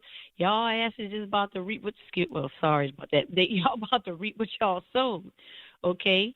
That's just like calling it the kettle black. They have a problem with us. They are obsessed with us, okay? They mad because we're melanated and they not. They get sunburn, we don't. They get lice in their hair and we don't. We can handle the sun and they can't. That's why they trying to block the sun out. Well, definitely, like I say, they certainly have kicked in a stereotype agenda here for this election season. So I want folks to keep their eyes and their ears open. These are not compliments. I would be surprised this is just if the maximum election cringe. even takes place. Thank you very much for giving us a call tonight. Let me get caller from area code 202. You're on live with the Black Channel. What's your name? Where you calling from? Man, this is Buckhorse from D.C. What's happening? All right, Buckhorse from D.C. What's on your mind? Man, I love you, Mr. Black. I love your whole broadcast about a lot of different things. I stay listening to you, but I'm going to be honest with you, though. You got your mods that be blocking me, though, so I don't care nothing about that. But at the end of the day, man, everything that you say is salute, is solid, and you know what? I ain't got no beef with you, man. I'm not going to get involved in nothing else or whatever. But, man, amen to you, brother. Thank you so much, okay? I'm out. Thank you for giving us a call tonight here. Let me get caller from area code 229. You're on live with the Black Channel. What's your name? Where you calling from? Hey, my name is Rob from Valdosta. Rob from Valdosta, what's on your mind? Yeah, they always try to take whatever we have, especially when it comes to our moral standards, because they have none. They don't, have real heroes. They can't have real people. So, and they always try to take the good things about us and try to take the worst things about them and apply it to us. And, some of the things they do, like Trump come out with them tennis shoes and that's not a slap in the face. That's not an insult. Especially if you're appealing to black people. Sneakers, this is what you're going to come out with? Really? Well, you got to look. I mean, But, when you yeah. think about that for a few moments, you realize that actually runs concurrent. Remember, no less than Kamala Harris. When she was running for president, what did she do? Tennis shoes. Tennis shoes. Remember Chuck Taylor's, remember? So Yeah, there's a reason why we see this so prominently coming up and everything. that's an They insult to- literally see us in that light. And here's the real thing about it. Regardless of what you think about this for a few moments. You don't see politicians appealing to Asians talking about chopsticks. You don't see politicians appealing to Asians talking about katana swords and wearing a gi or wearing a shangsam. You don't hear any of that kind of stuff right there. They'd be like, oh, that's popular among Asians, isn't it? Thank you very much for giving us a call tonight. You don't hear them approaching Asians and talking about, well, chopsticks are popular with Asians. Or here, walk around in your socks. They don't do that. They don't do that. So don't let anybody sit up here and tell you that Kamala Harris and Donald Trump or whatever talking about damn shoes. When they sit up here and talk to these other communities, they don't sit up here and talk to Jewish people. Hey, well, let's discuss banks and bagels. We know that bagels are really big in your community here. Why, this will cross that cultural, nobody approaches them with that. Nobody talks about selling yarmulkes or, we're wearing flag. Nobody talks about that.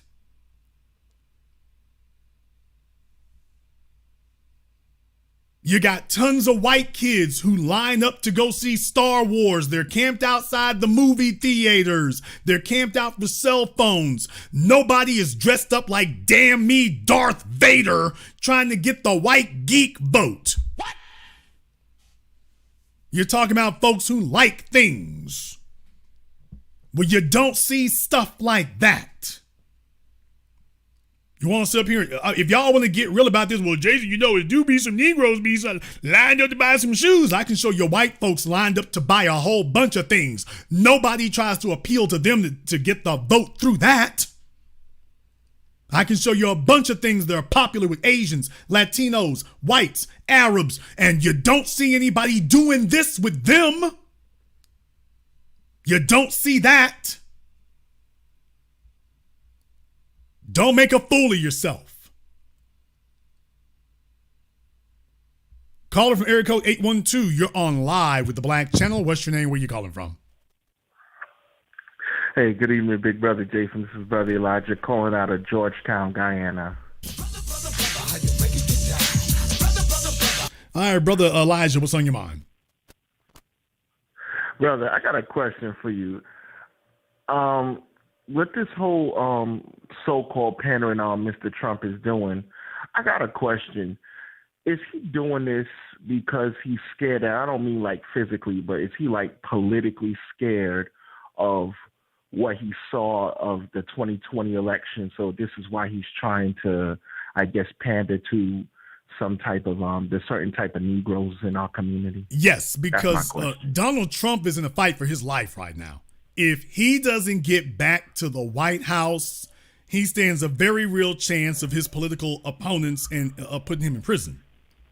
So the only way to guarantee that doesn't happen, he doesn't just need to win the election. He absolutely must win it. He must. That's the only way to guarantee and insulate himself from going to prison. That's going to be it. Unless the Supreme Court does something really wanky on his part, that's going to be it. So no, he needs this. So he's pulling out all the stops. The problem is he doesn't know how to talk to black folk. He refuses to get anybody to show him. If he did, he would just grab the same damn people who Biden's got. So he needs to get every vote. He needs to chip away at any support Biden has. He needs to pull out all the stops. But as usual, he doesn't have any competent people around him to advise him. That's the problem. Yes, sir. No, thank you so much, brother. All right. I'll land my plane there. B1, brother. Thank you. B1, thank you very much for giving us a call here tonight. Boy, I don't believe it. I'm skeptical that Elijah does all this globe trotting.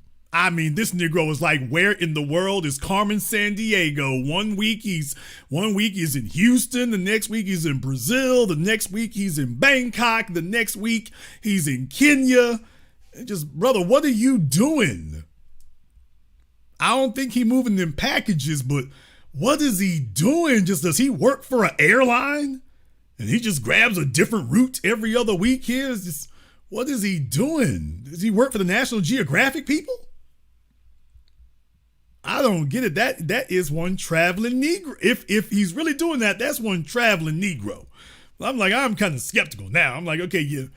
Now I'm like, you're stretching a little bit far, Elijah. I was with you up until now. Now I was like, are you taking last week you're in Brooklyn, and this week you're in Africa. So, all right, brothers.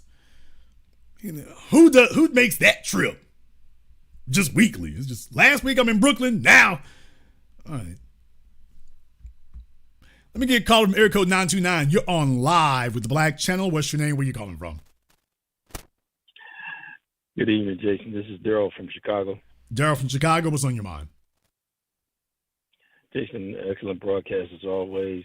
You hit some fantastic points on a whole lot of things tonight. And one of the things that really stood out with me is that Trump is really trying his hardest to reel in that black vote.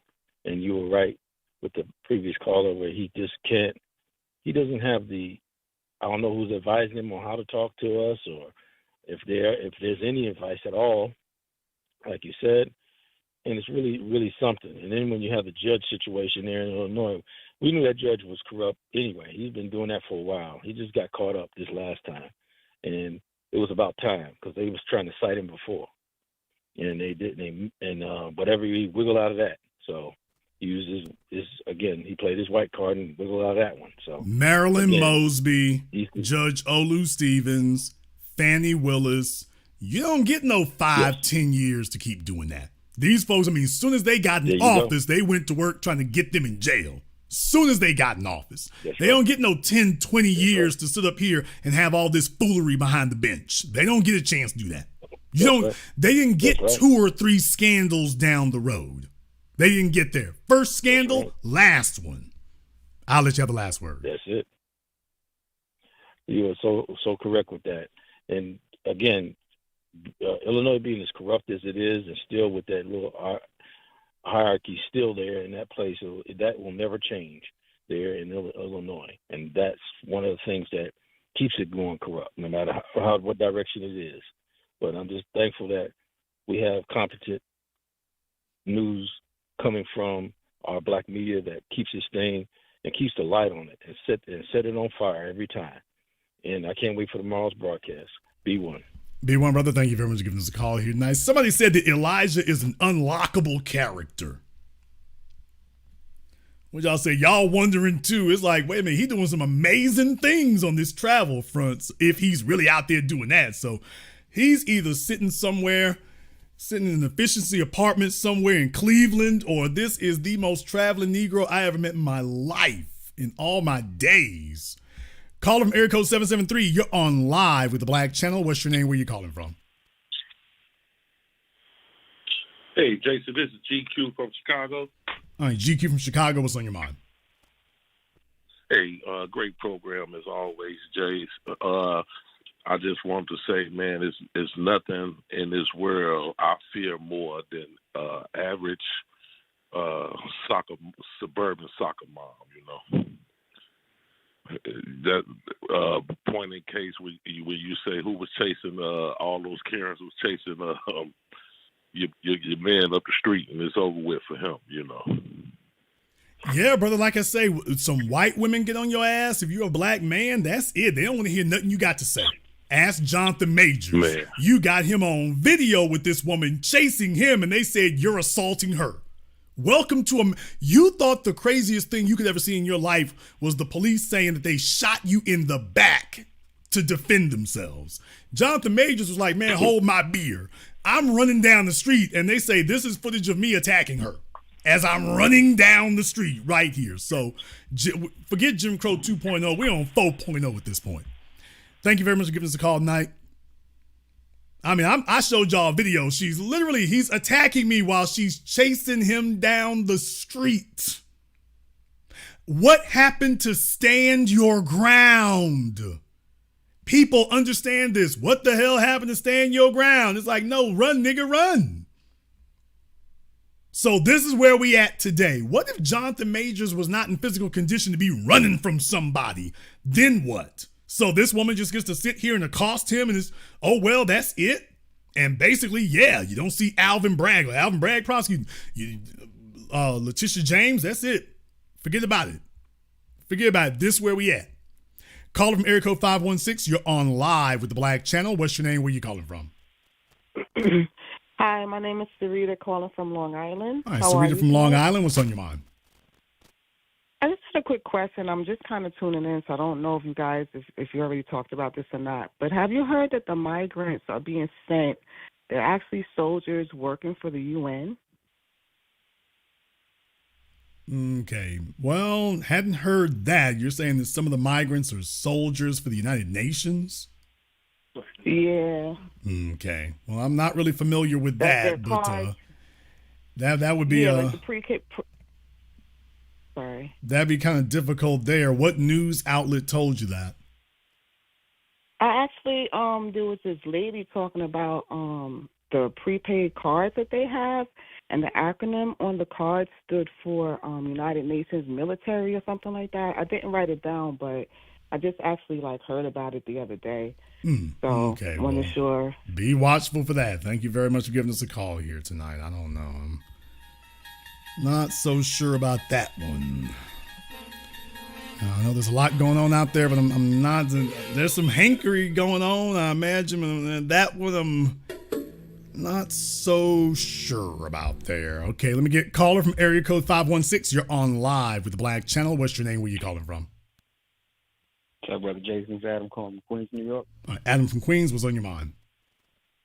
All right, so what it looks like, what it always looks like, it boils down to us doing for us. And I was noticing in that little convention that they had, them brothers looked really, I'm not picking on anybody, but them brothers looked kind of really sweet. They looked very, shallow. Yeah, I mean, not to me. What they look like the teachers' pets. That's what they look like. They look like the Simone Sanders. There's a reason to get on television. We focus on the folks who are on television, but these are all the Negroes, all the oddball kids, and I'm not beating up on them for oddball kids. I was a socially awkward teenager myself, as a matter of fact, but what I'm saying is these are the teachers' pets from the white classes, the magnet schools, the charter schools, the private schools. These are the teachers' pets there. They didn't have to come up from the soil with everybody else. They didn't really associate with the black kids like that. If they did, they associated with other, little privileged boule brats was what they did. But these were not the kids from the public school system who had to come up through all 12 grades. This isn't them. And what happens is you put them in these environments, and even if they're not 100% whitewashed, they're going to back off. As soon as you start talking about white supremacy, they back off of it. Or if they do take it on, it's real awkward. It's like talking to a white person. So what you're seeing is the Simone Sanders effect. You're seeing that where they grab these kids, and that's why I showed you all years ago that there's photos of Simone Sanders in grade school being given an award by Bill Clinton. So that no wonder she was able to get a job on cable television. Just like Goldie Taylor, Melissa Harris Perry, they followed them from grade school. We don't understand how serious these folks take that. They're not going to sit up here and take chances of putting some loose cannon on cable television, on their airwaves. Jason Black ain't never gonna make it on their airwaves unless the indictment is successful. That's the only way I'm ever gonna end up there. They're not gonna put you on there if they know you got a chance of saying something that's not on code. You have to be a controlled, quantified property, and they're not gonna take your word for it that you've had some late life conversion or epiphany. If they can't follow you from middle school all the way to in front of the camera, you ain't getting in front of that camera. Not for them, you're not. Not for them, you're not.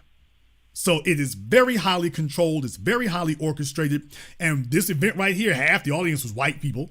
Okay, the Black Federation here's got half the white folk in the audience. Okay, perfectly fine. Nothing odd here. So what you're really seeing are the teachers' pets that you saw in school. You're seeing them, and now they're grown, and they're projecting and still exhibiting that behavior. And of course, that's who the folks gravitate. Fox News gravitates to them, and the Republicans of Trump gravitated to them. Yeah, they've been following them all this time. I mean, that's how serious it is. If they can't, I guarantee you that all of them had to show, all of them showed some type of credentials to show they were, young conservatives in high school or whatever, or something that showed what their political leanings were going back to grade school. I couldn't imagine they'd have allowed them in there if they didn't quantify that. And it's like, if you can't show us you've been doing that, yeah, we'll pass. Okay, only half the room is filled with y'all. Make it do what it do. Bring the white folks in. They're the extras. Just don't show the audience. So it's kind of like a crazy movie. You're at the Black Federation, but half the audience is white folks, so the white folks are the extras. It's like that. I'll let you have the last word. Well, I'll end my plan on this, brother. I'm over here still stuck on when you zoomed into this picture of this dude, this white man talking about promoting this sneaker idea like it was a good idea. What's up with his hairline? I know we got on the brother last week about his hair. What's up with this dude's hairline? I just want to keep it equal. We're going to get on the brother. What's up with his hairline? Man, the Just for Men people didn't return his phone call. I mean, can't you see? The Rogaine people lost his number. That's what happened with him. That's why he's trying to sit up here and talk his way into a job now. He's like, look, the Rogaine people acting like they don't know me. So let me talk enough stuff right here. If I can do that, I can get back on the good foot. Caller from area code 630, you're on live with the Black Channel. What's your name? Where you calling from? Hi, Jason. This is Nick from Chicago by way of Evansville. All right, Nick from Chicago. What's on your mind? Yeah. So I guess two things. One of them is that you said before, I think you said it last week too, about how you didn't really care if somebody actually said the word reparations or any of those terms. And it kind of got me thinking back to when I put my foot in the arena to think about running for governor back before, when I was trying to think about terms on how to refer to black people without saying the word black, like white people refer to white without saying white. And I was just thinking about the most abused people, the like descendants of slaves, the people written out of the Constitution, and all these convoluted terms. But then when you said that last week, and when you said it again now, wouldn't it be better if we did? Because when white people were establishing power, they kept saying white supremacy, white supremacy, white supremacy. Until the day they didn't. When they first were doing it. Until the day they didn't. Well, let me explain to you exactly what I mean. What I'm saying is that when you're in an audience full of black people, you see who your damn audience is. I'm not talking about the DNC convention or whatever. You sitting in an audience full of black folk.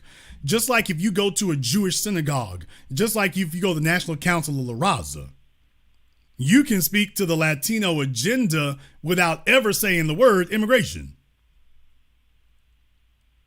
You can speak to the Jewish agenda without ever saying the word Jewish. You can speak to the Asian agenda without ever saying the word Asia or China or anything like that. You can speak to their agenda without ever doing that. And here's the inverse of it. Inversely, they're not going to take you seriously if you sit up here and say, oh, I'm for helping Jewish people and this, that, and the other. And then they read what you said. See, you don't get to hoodwink them. You don't get to say, oh, I love the Jewish folk and everything. As soon as they read your agenda and it says, okay, we're going to give foreign aid to Palestine and Gaza, and the Jews going to hit the brakes. Oh, hold on. Wait a minute. We couldn't help but notice what's in this bill. Oh, but you see the title of it, Aid for Israel. Yeah, but the text of it. So you see, other folks don't let you hoodwink them like that. You don't get to pull that one. Joe Biden is in trouble right now because of that. Because folks are reading the text of what he's saying. They're reading the bills. They're reading the proposed legislation. They're reading the policies. And the Jewish folk are upset. It's like, hey, wait a minute. How much money to Gaza? How much money to the Palestinians? And the Arabs are like, wait a minute. How much money to Israel? So that he can't even do the stop Asian hate thing. You can't even put the phony ass headline on it or the phony title on it to mislead people because they're breaking it open saying, okay, let me read this. They don't just stop at the headline. So what I'm saying is, as a people, I would like to see that sophistication. Now, I'm not saying I insist on it. That's not what I'm saying. I'm just saying if you really want to know where I come at it from, I'm sophisticated enough that, by the way, I can deal with folk here even if he doesn't say the word. Are they pushing the agenda? That's perfectly fine by me. I'm like, I don't give a damn what you call it as long as it's in there. That's why I brought up California. They sitting up here putting out a whole bunch of bills with the word reparations at the top of it. That ain't got a damn thing to do with reparations. Education? What the hell? Food program? What the hell? That's not reparations. And they sitting up here telling you, well, see, we saying the word in public. Do you see how they play that little shell game? So you weren't saying the word and you weren't delivering any tangibles. We said you need to say the word and deliver the tangibles. They're like, okay, well, how about I say the word and don't deliver the tangibles? Or deliver some tangibles you didn't ask for, or some indirect ones. I'm like, you know what? Yeah, in a perfect world, we wouldn't have to deal with that at all. But I'm just letting you know, as far as I'm concerned with it, with Trump and the rest of them, I'm like, I can't even really be thrilled if you sit up here and say reparations, to be totally honest with you here. Because I'm like, okay, here comes I know you're going to try to throw the lemon twist in there. I just want folks to know we're vigilant. My real thing is, no matter what is said to us, we need to do our due diligence and be vigilant, no matter what's said. And my extent of vigilance goes to the point of, by the way, hell, if you wanted to run for office with me, yeah, even if you never said the word, let me read this thing here and see what it says. Let me see what that says. I'm like, okay, I see the right stuff in here. Okay, you got that. Because in a perfect world, that's the way we would move. We understand there's a difference between what I do here in the black media versus politics. There's a difference between those two. On Fox News, for example, that's what they do. They get on there and give Tucker Carlson, even if he's fired, they just replace him with another one. But that's what they've been doing for 25 years now, is they get some white folk on there who give the full white supremacist agenda. Then when the politicians show up on there, you notice the politicians don't talk like Bill O'Reilly did. They don't talk like Sean Hannity. They don't talk like Tucker Carlson. And that's what Lee Atwater said. They get to talk abstract. They come on Fox News, but they don't talk like Fox News. They just pass the damn legislation. Fox News talks like Fox News, gets the electorate together, and then the Republicans go and pass the legislation without ever using Fox News' exact vocabulary. Ideally, that's the way we should operate over here. We go ahead and let everybody know, okay, here's the agenda, this is what it is. And the thing is missing here, of course, the politicians aren't talking to us, because they could go ahead and do that and without ever even saying those things. If they're talking about the agenda, that's what happens when they get on Fox News. The agenda is solid. You don't need me or anybody else to explain to you the agenda's solid when they get there. Without them ever talking like Tucker Carlson. Tucker Carlson sits up here talking about George Floyd was on drugs and that's why he died. You don't see any politicians saying that now, do you? Not a one. Right. Not a one. But they go on his show. Even on YouTube now, but they go on his show. So think about that for a few moments. These other folks, they consider it to be the height of sophistication, and I'll never stop arguing for that, because that's the way it should be. You shouldn't tip your hand to everybody about everything you're thinking. Unfortunately, because we don't have a proper black media apparatus in place, we have to be a little more open than I would like for us to be. Because you have an old black media that's fighting us and trying to make sure that we go back to the way things were. That no matter what the Democrats slop off the table, we just suck it up anyway. And what they're slopping off the table never helps us do anything. It only helps them. So ideally, it'd be nice if we didn't have to do that. Ideally, that would actually be best and most sophisticated, because that's what everybody else is going for. Because what that means is that your agenda is a given. Now, that's when you reach the peak of power and influence. When your agenda is a given, it's not a if your agenda is going to be discussed, it's just how much of it. And what we're doing right now is saying it in no uncertain terms to let them know, hey, we know what you're up to. We know what you're doing. We're hip to the game. We see all the little trick bag language you've been using, all the trick words you've been using all this time. We've seen that, which is why we crack down on minorities and disadvantaged communities and all that stuff. That's why we crack down on that. We crack down on it. In California, for example, you know, they wanted to make an issue there about talking about they didn't want to give people for the marijuana licenses. Well, you know, the folk they were arresting were all black, but by law, you're not allowed to say, okay, we're going to give the licenses to black folk. So what they did was say the area codes that were most affected by the war on drugs. Okay. Now, when you're sitting among black folk, that's what we're talking about right there, because, okay, you're saying us. When you say disadvantaged communities, back up. Back up. There becomes a problem. But even with the area codes, I don't like that. The zip codes and area codes, I don't like that either. I'm not a fan of that one because I've seen how that one's been bastardized and changed and whatnot. So the real thing is, yeah, we need to get down to the brass tacks, because the issue was just like with the reparations things in California, when we were talking about giving out the marijuana licenses, you know, it was all black men that they locked up when it was illegal. And those are the people who need to be benefiting from it now if it's going to be legal. So what you really need to be doing is just make it down to, you just need to have a direct restoration program is what you need to have. Hey, if you got locked up for this amount, selling this amount of weed in this area, okay, we need to talk to you. If you're going to go that route with it. So what I'm saying is that that's the kind of thing that we don't get, is being directly identified. Brother, if they can target us without saying black, you can give us benefits without saying it either.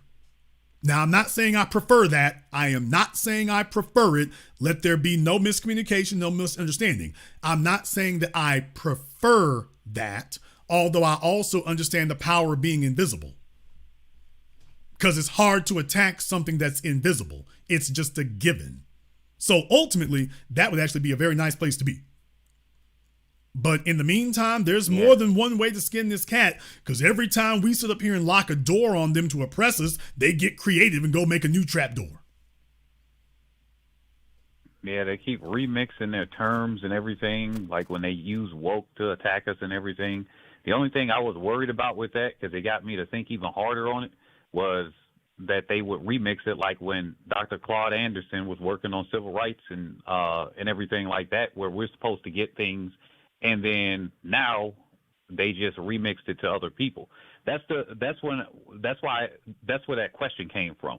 Because if we're not using black directly, at least that's my fear, is that any word, any other term, any zip code, anything could just be remixed to something else. Yeah, unless, but okay, I but just heard it now. Understand what the problem is. Understand what the problem was with that.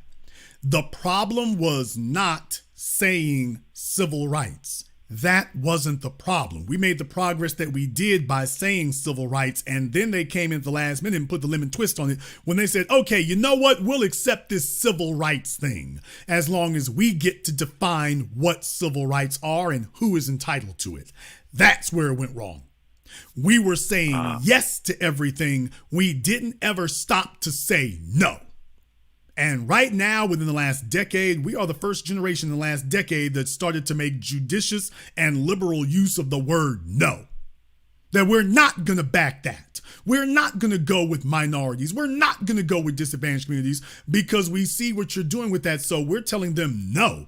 And the other thing is, the reason why we turned against the trick bag language was because we forced them to define what that means.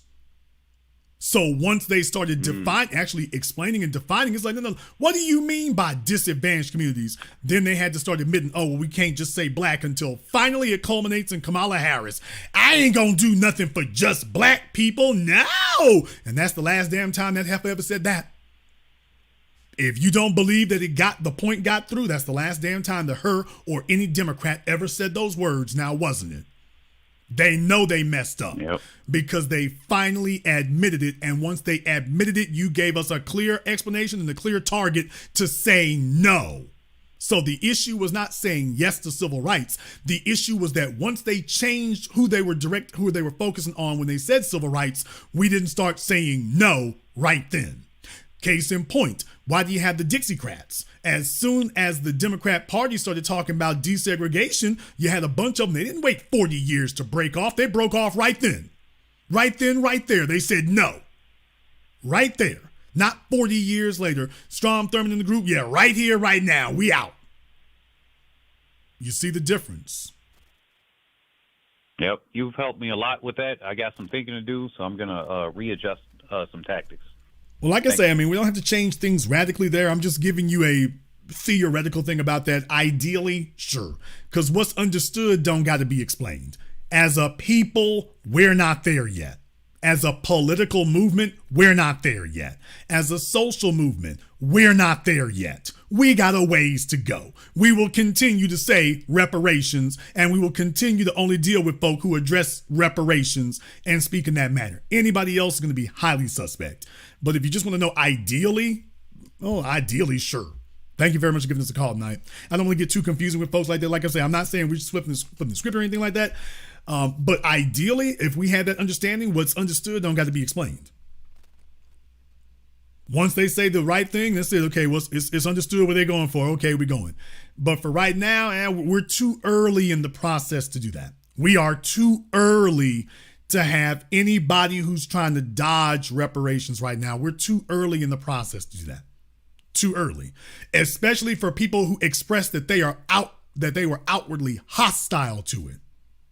Somebody who expresses that they are outwardly hostile, yeah, we can't fool with them at all. Not at all. We start talking about reparations and then they start talking about things that are not cash payments. We start talking about reparations and they start talking about damn me scholarships. I'm just letting y'all know when I created the phrase reparations across the board, I'm like, you know what y'all did for Mark Zuckerberg, yeah, we could deal with some of that damn an empowerment zone. Y'all got the banks to go and line up his money. Hey, if you know what reparations would be cool at, let all of us go ahead and submit our business plans to the SBA. I'll go for that. Well, you can get reparations if you submit a business plan. Done. Here you go. Yeah, let me go ahead and get that funding. Here you go. And as a matter of fact, yeah, you can go ahead and check on it to make sure that it's spent the way it's supposed to be. I ain't got no problem with that. Legitimate business owners didn't have a problem with the PPP loans oversight and don't have a problem with SBA oversight. You know what? If you want to make that the stipulation, I'll go for that. Okay, black folk, you can get your reparations at the SBA office. Done. We can go for that. I don't have a problem with that at all. Where reparations dispensed from where? SBA office. We can do that. Sure. Okay. Cut the check. Yeah, the SBA office cutting all them checks to white women talking about minorities. Cutting all them checks to white women. Yeah, when I said cut the check, yeah, the SBA office, I'll go for that. Jason, only way you can get reparations, y'all have to submit at the SBA office. Done. Matter of fact, I already got a business plan. Here it goes. Break my bread. Break my bread. Break my bread. We can go for that. I can go for that in a minute. Y'all got all kinds of money that the federal government is giving out. That's why I was naming telecommunications companies. I haven't worked for these telecommunication companies. They get billions of dollars, people, not millions, billions. Okay, line me up at the window they at. It's easy to talk about foreign aid and whatnot. Line me up. There's other ways to get this. There's other ways to get this job done. Line me up over there. Where we talking about the Ukrainians. How about all these Arabs y'all giving these gas stations to and whatnot? Line me up over there. Line me up over there. I'll be right there. Here we go. I'm good. I heard y'all cutting checks over here. Oh, I'm good. I'm in the right place. Business administration. Oh, this is my place in life. right here. And they cutting checks. Oh, I'm so serious. I'm very serious. And all of y'all would be right there with me. And every single one of you would be right there with me. It's like, yeah, we can go ahead and do that. Y'all can start handing out the millions right here. Well, you worried that we gonna waste it. Okay, let me go ahead and bring this business plan right quick. But after I give you the plan, you got to break the bread. You got to break the mills right after I give you that. You got to cut the check. You sure do.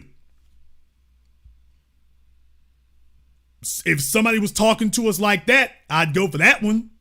I'd be like, okay, we can take that one. That works perfectly fine for me. That's what you all do with Hilton. That's what you do with Exxon. That's what you do with AT&T. That's what you do with Amazon. Y'all sit up here and do all kinds of things for those folks. Okay, yeah, we'll go for that.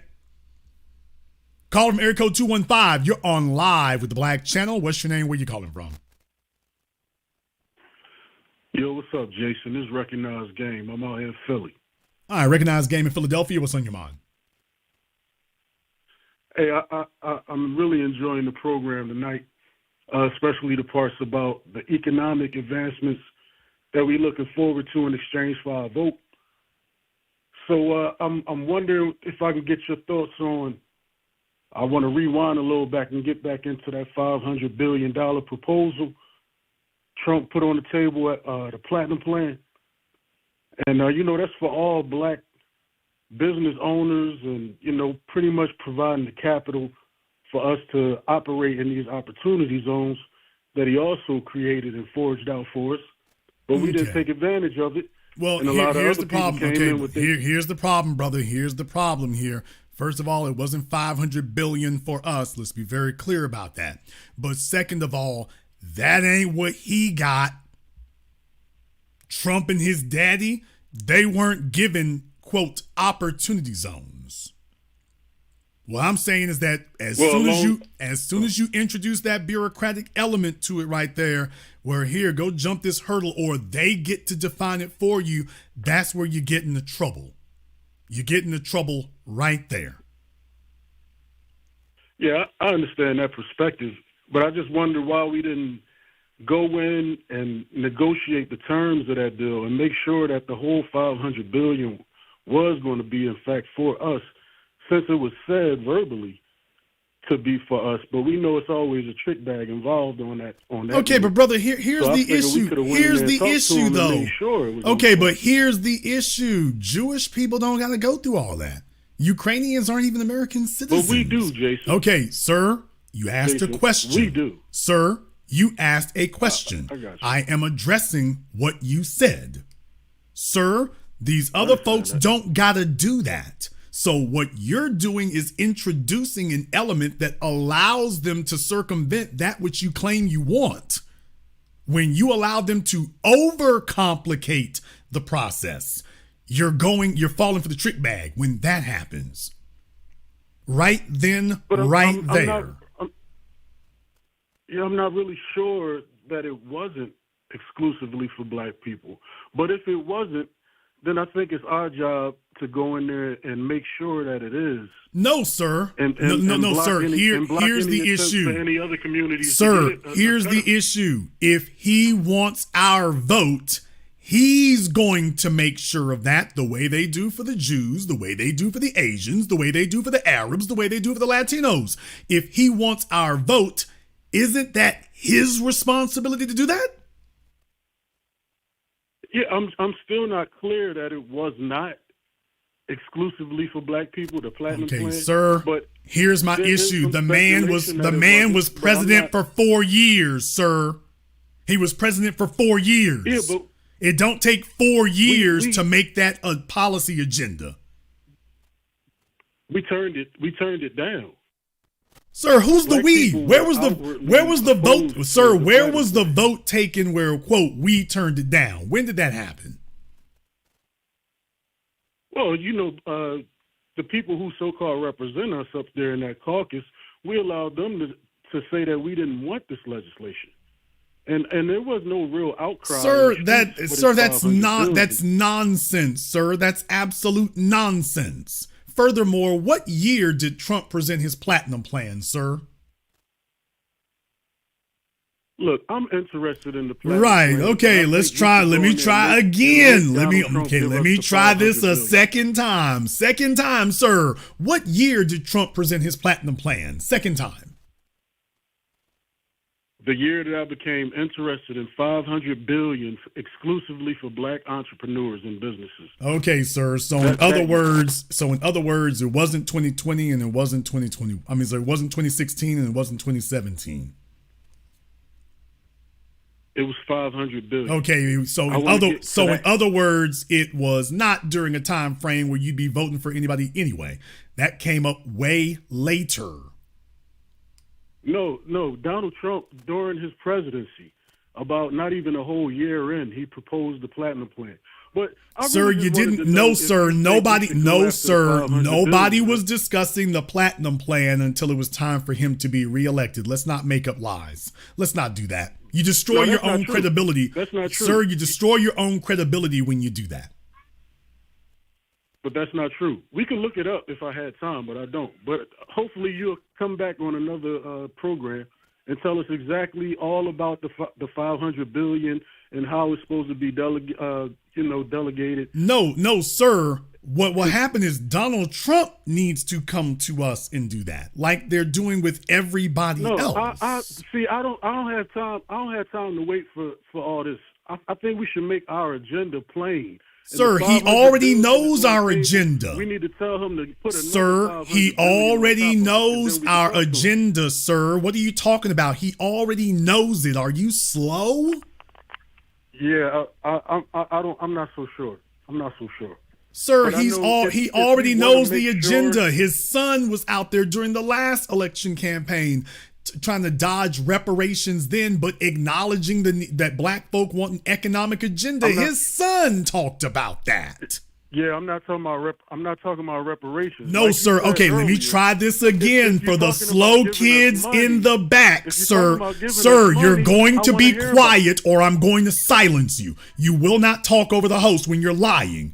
Donald Trump's son, I just said he talked about reparations and the need for an economic agenda. Those were two separate things because he didn't want to do reparations, but he acknowledged that black folk need a specific economic agenda and then didn't come back to it. Then they come bandying this platinum plan. So, sir, your arguments debunk themselves. You show a gross ignorance of even recent history in this regard. And you're talking about $500 billion, of which we were not being offered. But you're also saying that the politicians don't have to follow through on what they said. If Donald Trump wants the black vote, then he's supposed to do something to get the black vote, which means he needs to take the first step. That's what he needs to do. Right. All we got to do is show that this is what we want. His job is to do what they do with white women. They don't sit up here and argue over what percentage of the white female vote did or didn't vote for Biden or Trump. They come to every election and say, here's what we going to do for white women. Okay, then if you know that, you know what we want, and you're supposed to give us the same treatment. And if they're not, I'm not going to make up excuses for why you didn't. He's expressed he knows what we want. Thank you for giving us a call. When you got folks who are sitting up here, there's one thing to be ignorant, nothing to be willfully ignorant.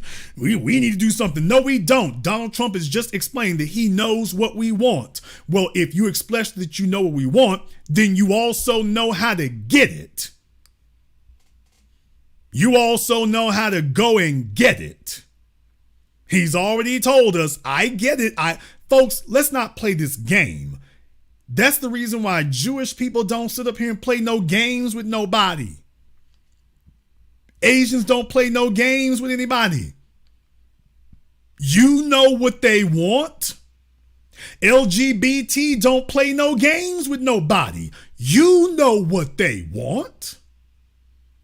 They're not going to sit up here and pussyfoot with you and ring around the rosy and all that mess. They ain't going to play that game with you. You heard us the first time when we said we wanted. You saw we were unhappy. You're not dumb. You're just playing dumb. These folks, the dumbest thing you can do as a member of the electorate is sit up here and play games if the politicians don't hear you. Remember, I was the guy who had to create the phrase cut the check in order to make the masses comfortable saying cash payments. So I came up with another phrase. Nick in Chicago, like I say, this is an ongoing thing. I came up with another phrase that everybody understood. What was understood didn't have to be explained. So as soon as we said cut the check, so I came up with a colloquialism.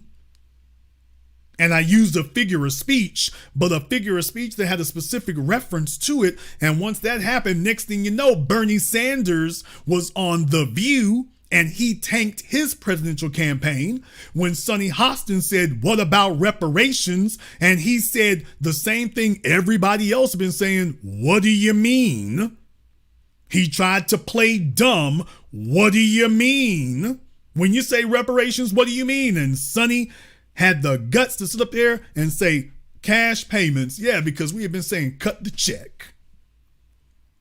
And that was the end of Bernie Sanders when he had to confront that one. What he showed you was he wasn't ignorant, he wasn't dumb, and it wasn't because there weren't enough members or black folk supporting his campaign who weren't talking about it. They had been talking to him, and he's like, yeah, let's just avoid that subject altogether. No, folks, these people ain't stupid. They're just hoping that you are. They're not dumb. They're just hoping you'll be. So they sit up here, as Dr. Francis Cress Welsing said, white society plays dumb about racism and black folk play dumb along with them. If that man wants your vote, he already knows he's supposed to be catering to you for your vote. Every time they talk to other people, they talk about what they gonna do. They come talk to us and they do like Trump was doing. You talk about us all flattering and this, that, and the other. You ain't saying what you gonna do. Now, you just finished talking to a bunch of other people and you told them what you're gonna do for them. You come talk to us and I love black folks. Black folks are really peachy keen and really cool. Okay, what you gonna do for us? I'm gonna give you more compliments. Okay. Now, you're not sitting up here flattering other folks with compliments. You're telling them what you're gonna do. You came to talk to us and all it is compliments and tennis shoes. Now, how the hell is it that with these other folk, you knew how to talk about tangibles, you showed up in front of me, and all I get is an hour and a damn half of lip service? They're not stupid people. They're not dumb. They're not ignorant. They're not in a bubble. If they are in a bubble, they created the bubble. The whole goal is to get you to talk in circles and waste time. While you sit up here and pretend that they didn't hear you the first time. They heard you the first damn time. What you do is you show them, yeah, I'm sitting out this damn election since clearly you aren't offering me anything. Hey, Trump, you can do this 20-year prison bid is what you can do. What?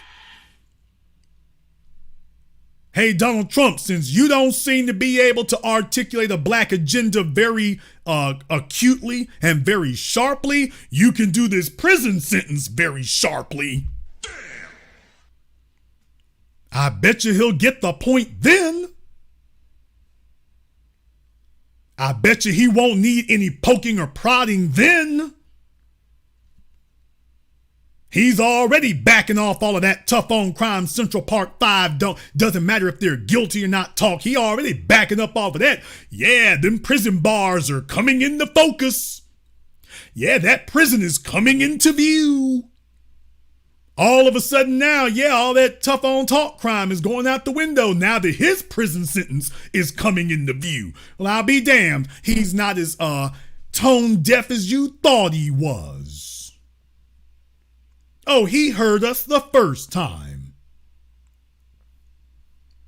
I'm like, but I don't think he gonna listen well enough here. So maybe after he does this 5-year bid, maybe then he'll hear us a little bit better. Damn, I should have gave them niggas what they wanted. Could have carved off another 5% of that vote. Call from area code 917. You're on live with the Black Channel. What's your name? Where you calling from? Hi, yes, Eric from Brooklyn. I was told to call in. I don't know why. Okay, let's not play dumb. Let's not do that. Now you're already hurt. These fellas already hurt themselves when you're told to call in. You know why you were told to call in, so just stand by your words, sir. All right. Well, I'm saying it was a misunderstanding. Oh, about shucky something. ducky.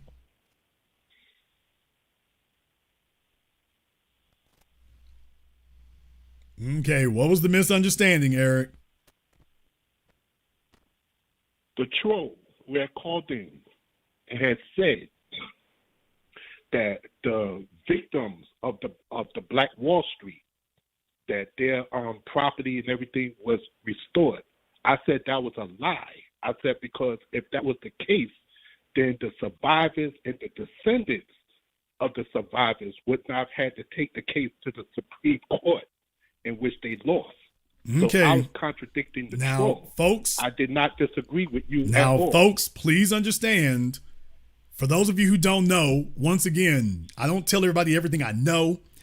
Please understand, if you're told to call in by my mods, me and my mods are communicating offline throughout the program.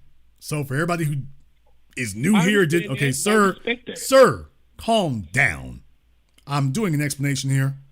All right. For everybody who does not know, me and my mods are constantly in communication offline. So I'm hosting the program. I'm doing about 6 or 7 other things over here, including communicating with them.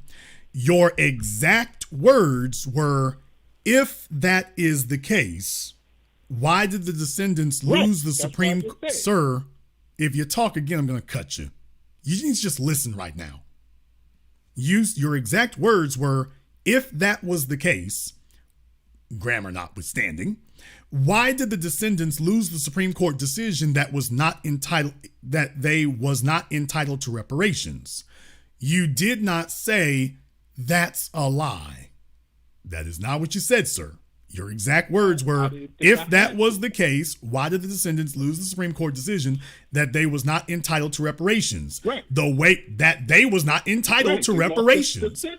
Okay, sir, the tortured construction of that sentence indicates that what you're saying is they lost the case because they were not entitled to reparations. Now, maybe That's not what I meant. Now, maybe to you, that sentence made perfect sense. That's the reason why I stopped to read your words. If that was the case, why did the descendants lose the Supreme Court decision that they was not entitled to reparations? There's not a question mark. They lost There is not a question mark at the end of this sentence. There's no punctuation in between. There's not a period. There's nothing. Well, I'm sorry. There's one comma after if that was the case. One comma, and the rest of it is a run-on sentence that is running up doing a drive-by. Sir, I was probably caught up in my emotions. Okay. I didn't think that I had to really go into it. I mean, we get into semantics. Well, sir, I mean, you didn't not have to go. disagree with You didn't have to go into it, but you can't blame folks here for reading what you said and not saying, this looks a certain way. He's like, no, that's not what I meant. We're just going off of what you typed. No, I mean, I'm in the way. I'm glad that I did call in. I'm glad that we are having a dialogue about it. It was a misunderstanding. Okay, I did not mean it in that phrase. Next time we'll see if we can. Well, thank you very much. Next time we'll see if we can get the Reading Rainbow people there. Thank you very much for giving us a call tonight here. And like I say, if we can get the Reading Rainbow people to follow up on some of these comments when they go in the chat room, that's perfectly fine there. But like I say, for those of you who wonder if we're actually reading what you're saying in the chat room, yes, we're actually reading. Yes, we are. Folks, they're not dumb. They're not stupid. Every single time a politician says the word black, they know that everybody on earth is watching them. So when they say black somewhere, when they talk about this is their strategy, when they say black and here come a pair of tennis shoes, that's not accidental. That's not a faux pas. That's not a gaffe. That is carefully orchestrated. Now, whether they're just silly or dumb, the bottom line is that's what happens. That's what occurs. And this is no different. We're going to go ahead and wrap things up tonight. If you are new here to the Black Channel, welcome to the Haven of Intelligent Black Thought. We do this every weekend. Click that red subscribe button. Click that yellow notification bell. Join us each and every time that we're here. If you haven't been to our website, blackchannelfilms.com, you want to go and check out our groundbreaking, best-selling, revolutionary documentary work, 7 a.m., Gentrified, Race War, all available on DVD and streaming. Go to blackchannelfilms.com. That is blackchannelfilms.com. I want to thank Mr. Davis and everyone else who has contributed to support tonight's program on PayPal or Venmo. Thank you all very much for liking, subscribing, and sharing. And this concludes tonight's broadcast of the Black Channel. I am your host, your brother, your humble servant, the Black Authority. And until tomorrow night, my brothers and my sisters from around the world, remember, Black is the